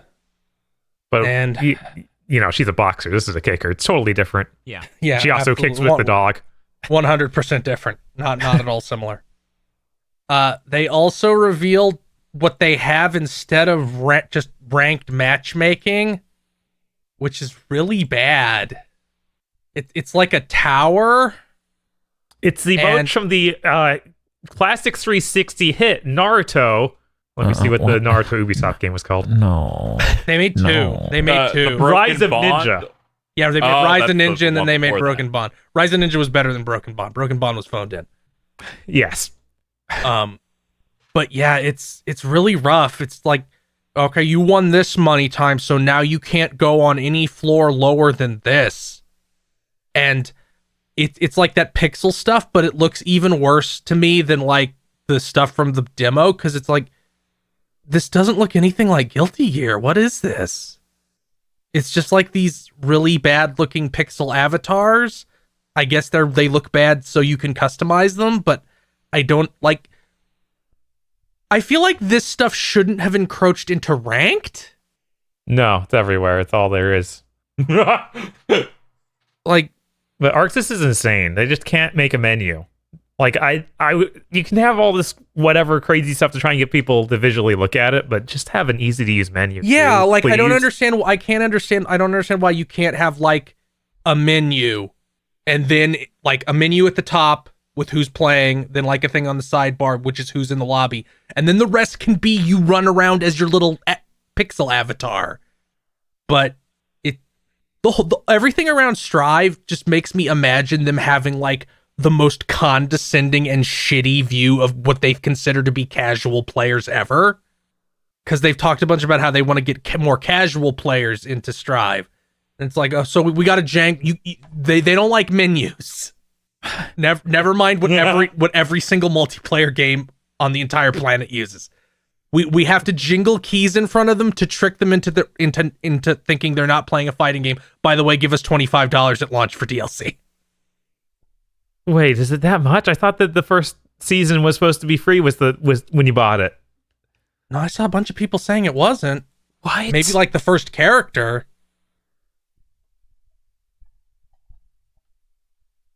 Was there any other season pass that was not that was free? As that like Sam Show's was? Show? Yeah, Sam Show's was. Yeah, which I can understand. Yeah, the season pass is included if you get the super deluxe version. Oh, you have to get the $25 Ultimate Edition more. Oh my god. Okay. Yeah, and I think it even does that shitty Arxis thing that they started with Grand Blue, where it's like, there's a DLC character immediately available. Oh, I don't even think they... it depends on, like, the release, because I remember when Persona 4 Ultimax came out, and it's like...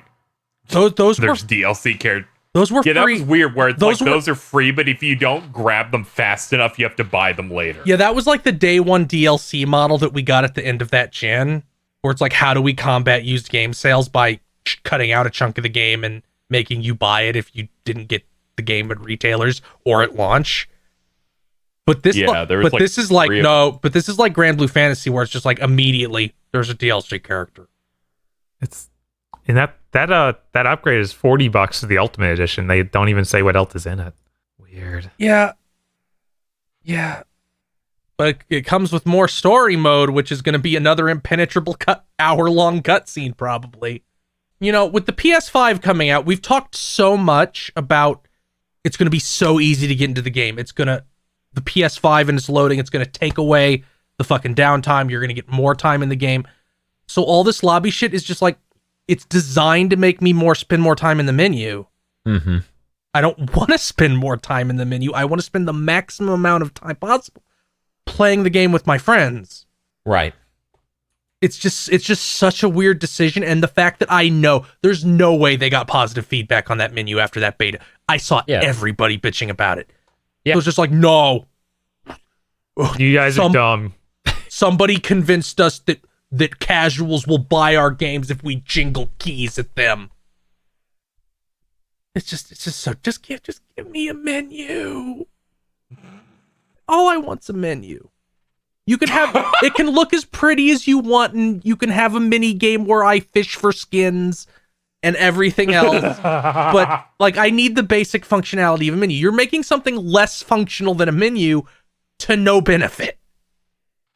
But I can run around with the sword, and I think that's fun. Nobody put this on their news, but I'm going to talk about it. We forgot to mention that Angimoto was also shown. Oh yeah, they teased Angimoto at the end. People are mad because they can't project, because they're mad because he fucks Baiken. Oh, does he?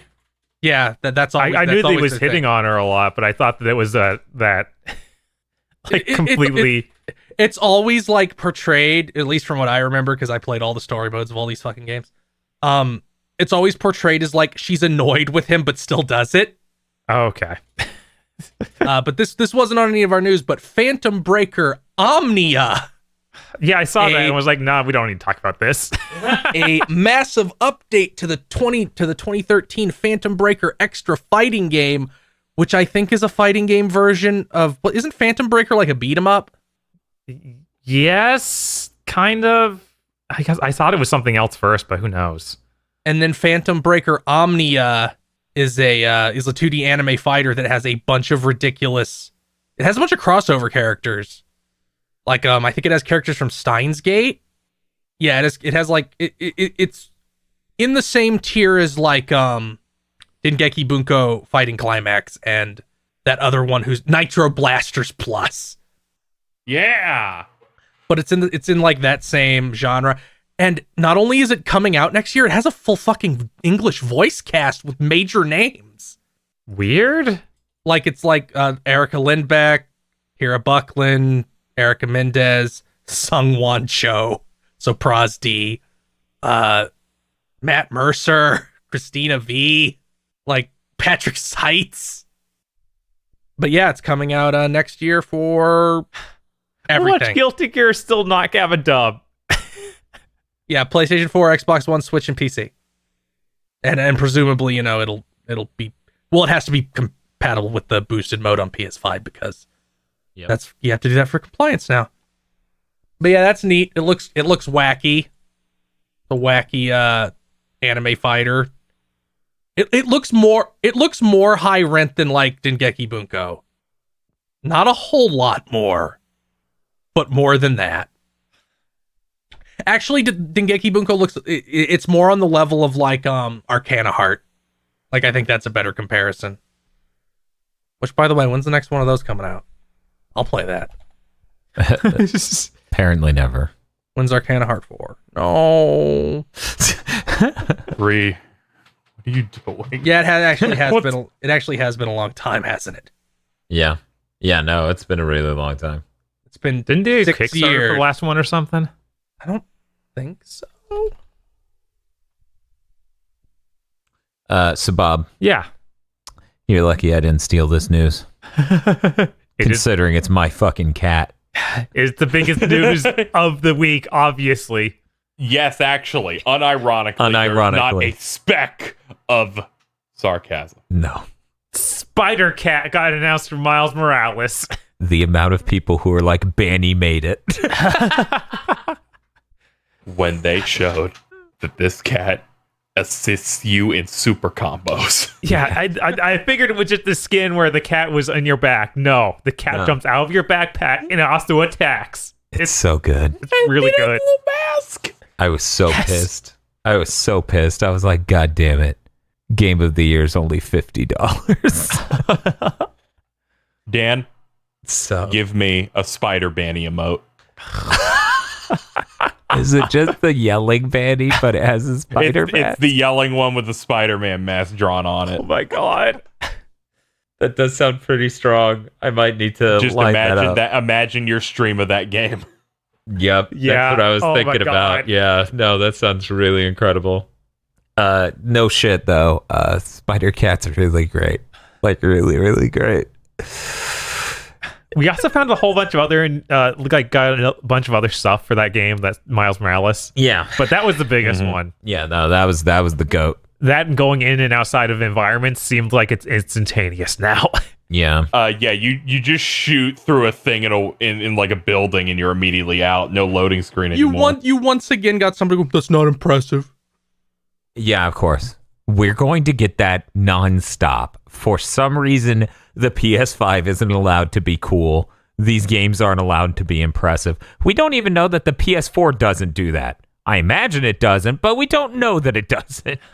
But Yeah, it's not people cool. are just people are desperate because someone's like, "That's impressive." Why are people saying it's not? Someone's like, "Yeah, it is impressive, but the gameplay is never good unless you're swinging. So maybe they should try and make a good game."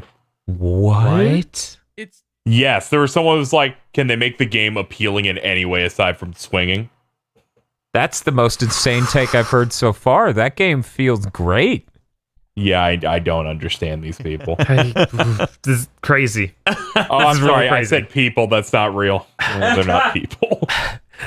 and I want to like detach this from like fanboyism and consoles for a second. There's this weird instinct a lot of people have where it's like new things, nothing is actually as good as it might be. I'm smart if I assume everything is bad.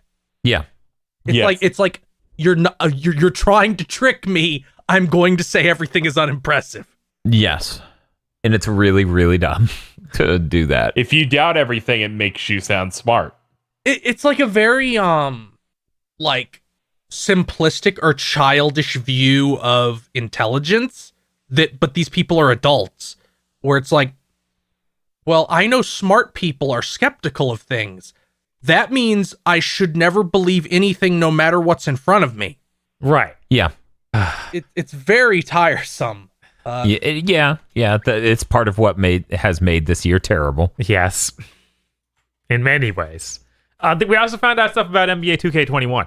Oh, okay. That's hype stuff. What do we got? Yeah, we got the feature set for DualSense.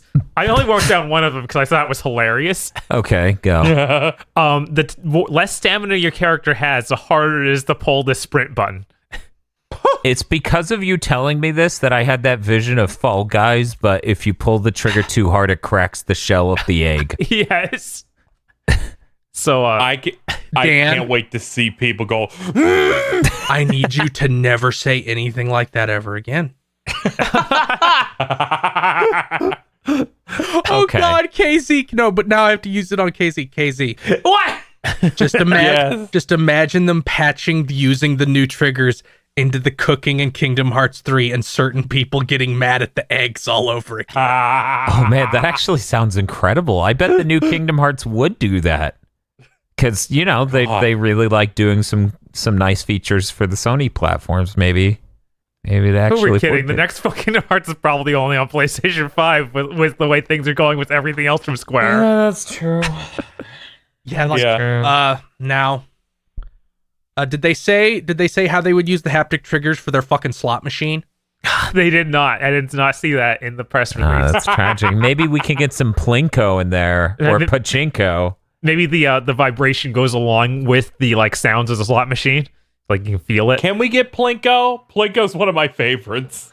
It would actually be pretty cool if we got like a Pachinko machine and how far you pulled the trigger, you could feel the coil work against it. Oh, we just need a new Shenmue. Okay, we also... Borderlands 3 announced Season Pass 2. How did this end up being our last bullet of news? This is the strangest Season Pass I've heard of, because apparently it's like just 2 sets of stuff. The first set is called the Designer's Cut, which that comes out November 10th. It's the new skill tree for every character. Oh, cool. A new mode called Arms Race, and then stuff we haven't talked about yet. Apparently over next week they're going to reveal more. Okay. And then the next part is called Director's Cut, and that comes out in the spring. What the fuck? Right? I don't know. Like, these are named like in the same person. Maybe they'll reveal more and fucking prove me wrong. But this feels like this is stuff that should be free with the next gen version, but it won't be. No, I mean, adding skill trees and stuff doesn't seem like it should be free. Call it if you buy the next gen version of it. Like, I mean, it feels like additions for the next gen version. This game just works on next gen consoles with the upgrade for free. Upgrade. Yeah. Oh, it's a free upgrade. Okay, I thought they were doing like a next gen version. No, they're not like $70 Borderlands 3 pitchford made of gold. So, employees still don't get paid properly. This is like a very weird thing to be a season pass, though. I don't know. I think that the idea of a new skill tree for each character is really cool. Yes. That's definitely something I would buy. That's something they do in Destiny. That's something that's making me more interested in the game because they're doing it. The director's cut's what is freaking me out. Yeah, like, who calls half of a season pass a director's cut? Is it going to be like replays through the game with new cutscenes? Is this like the Snyder cut? There's so many cutscenes. Every cutscene is about how Randy Pitchford is innocent. Oh no! And about how that's the kind of director's cut I'm down. And about how the guy who used to voice Claptrap is evil and wrong and a failure. Yes. New Claptrap just talks about how his brother Claptrap was cast into the sun because everybody agreed he was a douche. God. Wow, what a nice bit of news to end on. Those updates they're doing for Borderlands for the next gen's neat. Oh, I didn't see the actual list of updates. They're just talking about so you can do 4-player split screen, I believe they said, on the next gen consoles. That's good. Improved frame rates, et cetera, faster loading. That's an Unreal Engine 4 game, so that's gonna get some nice. Yeah, it'll nice power up. I didn't know until that Digital Foundry video we mentioned earlier that it takes 2.5 minutes to boot, Bob. Yeah. So it's absurd. I had no idea. Never knew. That's fucking nuts. I didn't know either. So that's insane. We also got details on Destiny 2's next gen upgrades, which are free. It's going to be 4K 60. It's going to have improved load times. It's going to let you adjust the field of view. That's cool. Which is really cool. That's neat. I don't usually expect that on console. No, they don't usually do that on console. So that's actually really Is there neat. a free next gen upgrade? I don't know, KZ. Look at the chart and tell me. It says yes on one and then some weird term on the other one. So I think for Xbox it's no. Smart delivery means you go buy it, right? Why did they make up If it was yes, they'd say yes instead of saying Xbox Smart Delivery, so I don't really understand. Why did they make up this stupid fucking term? To get people to talk. But, they're just dedicated to making everything as confusing as possible. It's really weird because check this out. People are so fucking bizarre in their rotted brains that they can better understand a company going, Game Pass means, or smart delivery means it works across gen. And then when a game goes, hey, are you going to be cross-gen? And they go, yeah, we have smart delivery. That makes more sense than them saying yes. I just thought they wanted to always like live rent-free in your head, where they have as many terms as possible. It's like if Sega did blast processing but had 15 other terms that were just... I don't know, man. I heard the SSD in the PS5's blast processing. Meaning, yeah, I have in fact seen that. And then people talk about the velocity architecture in like the same breath. It's kind of crazy. It is. That is actually the worst of it. You have literally found the worst thing. Habit hell. It's just another confusing fucking thing from Microsoft. Where like everybody at their marketing team is so bad. Nah, it's cool. They made a video where they showed how you can just tilt over, or they made a tweet about how you can just tilt over the Xbox and now it's on its side. And it has a lazy Susan attached to it. I like how every human who's looked at that thing points out it's hideous, and when they show it to new people, they then point out it's hideous. And when they take promotional photos, they hide it from view because they know it's hideous, yet still decided to make sure you couldn't take it off. Isn't it amazing? And they NDA'd it. Dude, they did NDA it, which is fucking unreal. 10 months. They somehow took photos for 10 months and didn't show that it has that circle attached to that side. That's impressive. You think they would have slipped up at some point. But yeah, anyway, that's it for news, I think. Yep. Cool. Great. I'm just looking at a picture of the Series X on its side. It looks so fucking ugly. I know. It's upsetting how ugly it is. I know. And they're going to make a version. This is the least photogenic console ever. They're going to make a version later that isn't as ugly, and then I'm going to be sad that I bought this thing at launch because I knew damn well it didn't have any games at launch. Hey, Phil, what do you have going on over the next week? I'm going to stream Virtue's Last Reward. That's it. Bob and I were bombarded by people doing a giant 700 subscription marathon. That's why we heard that sound for 3 hours, and that's the context for Podlords. You had to make it to the end to get that. And because of that, we will not only be doing our Heavenly Sword stream that we reached the stream goal for later this month after we finish Ratchet, we will be streaming something else. And how much of a nightmare that something else is has yet to be determined, but I think it will be interesting. So keep an eye out for that. KZ, what do you have going on over the next week? I'm gonna keep playing Final Fantasy 1 with a map at the ready, so that I cannot be hurt. And just playing other games. I probably would have played it by this point, but the new Jackbox Party Pack came out, so I'll be checking that out, seeing what new things they came up in that one. Excited for that. That's it. Cool. Very exciting. Do you think next week they announce the PS5 can play PS1, PS2, and PS3 games? It's like we're 4 weeks from the launch and they ran out of things to announce, except for talk about Destruction All-Stars. And I honestly think Sony would rather engineer an entire back compat system than talk about that game. They'd rather lie than show off that game. Oh no, I think they would rather actually make all of the emulation and everything else required than talk about that game. That's reasonable. It'd be pretty funny if just the PS5 comes out and nobody knows what that game is. I open the box, there's nothing inside. There's just a picture of Angelo doing that pose. Yeah! No! Thank you for listening to this episode of The Big Think Dimension. If you would like to support the GB Podcast Network, head on over to patreon.com/GB Podcast, so that way you can get exclusive behind the scenes on stuff, other content. There's a lot of content. It's basically non-ending avalanche of content. So head on over there, become a $5 backer or a Podlord today.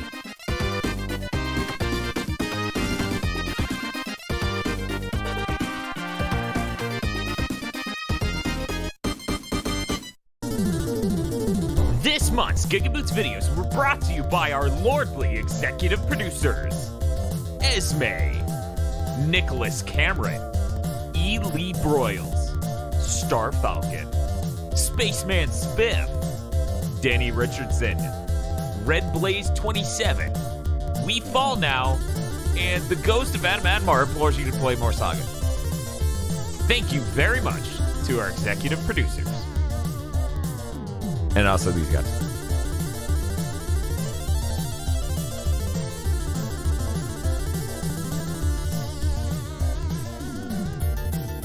Soar on over to patreon.com/GigaBoots and become an executive producer today.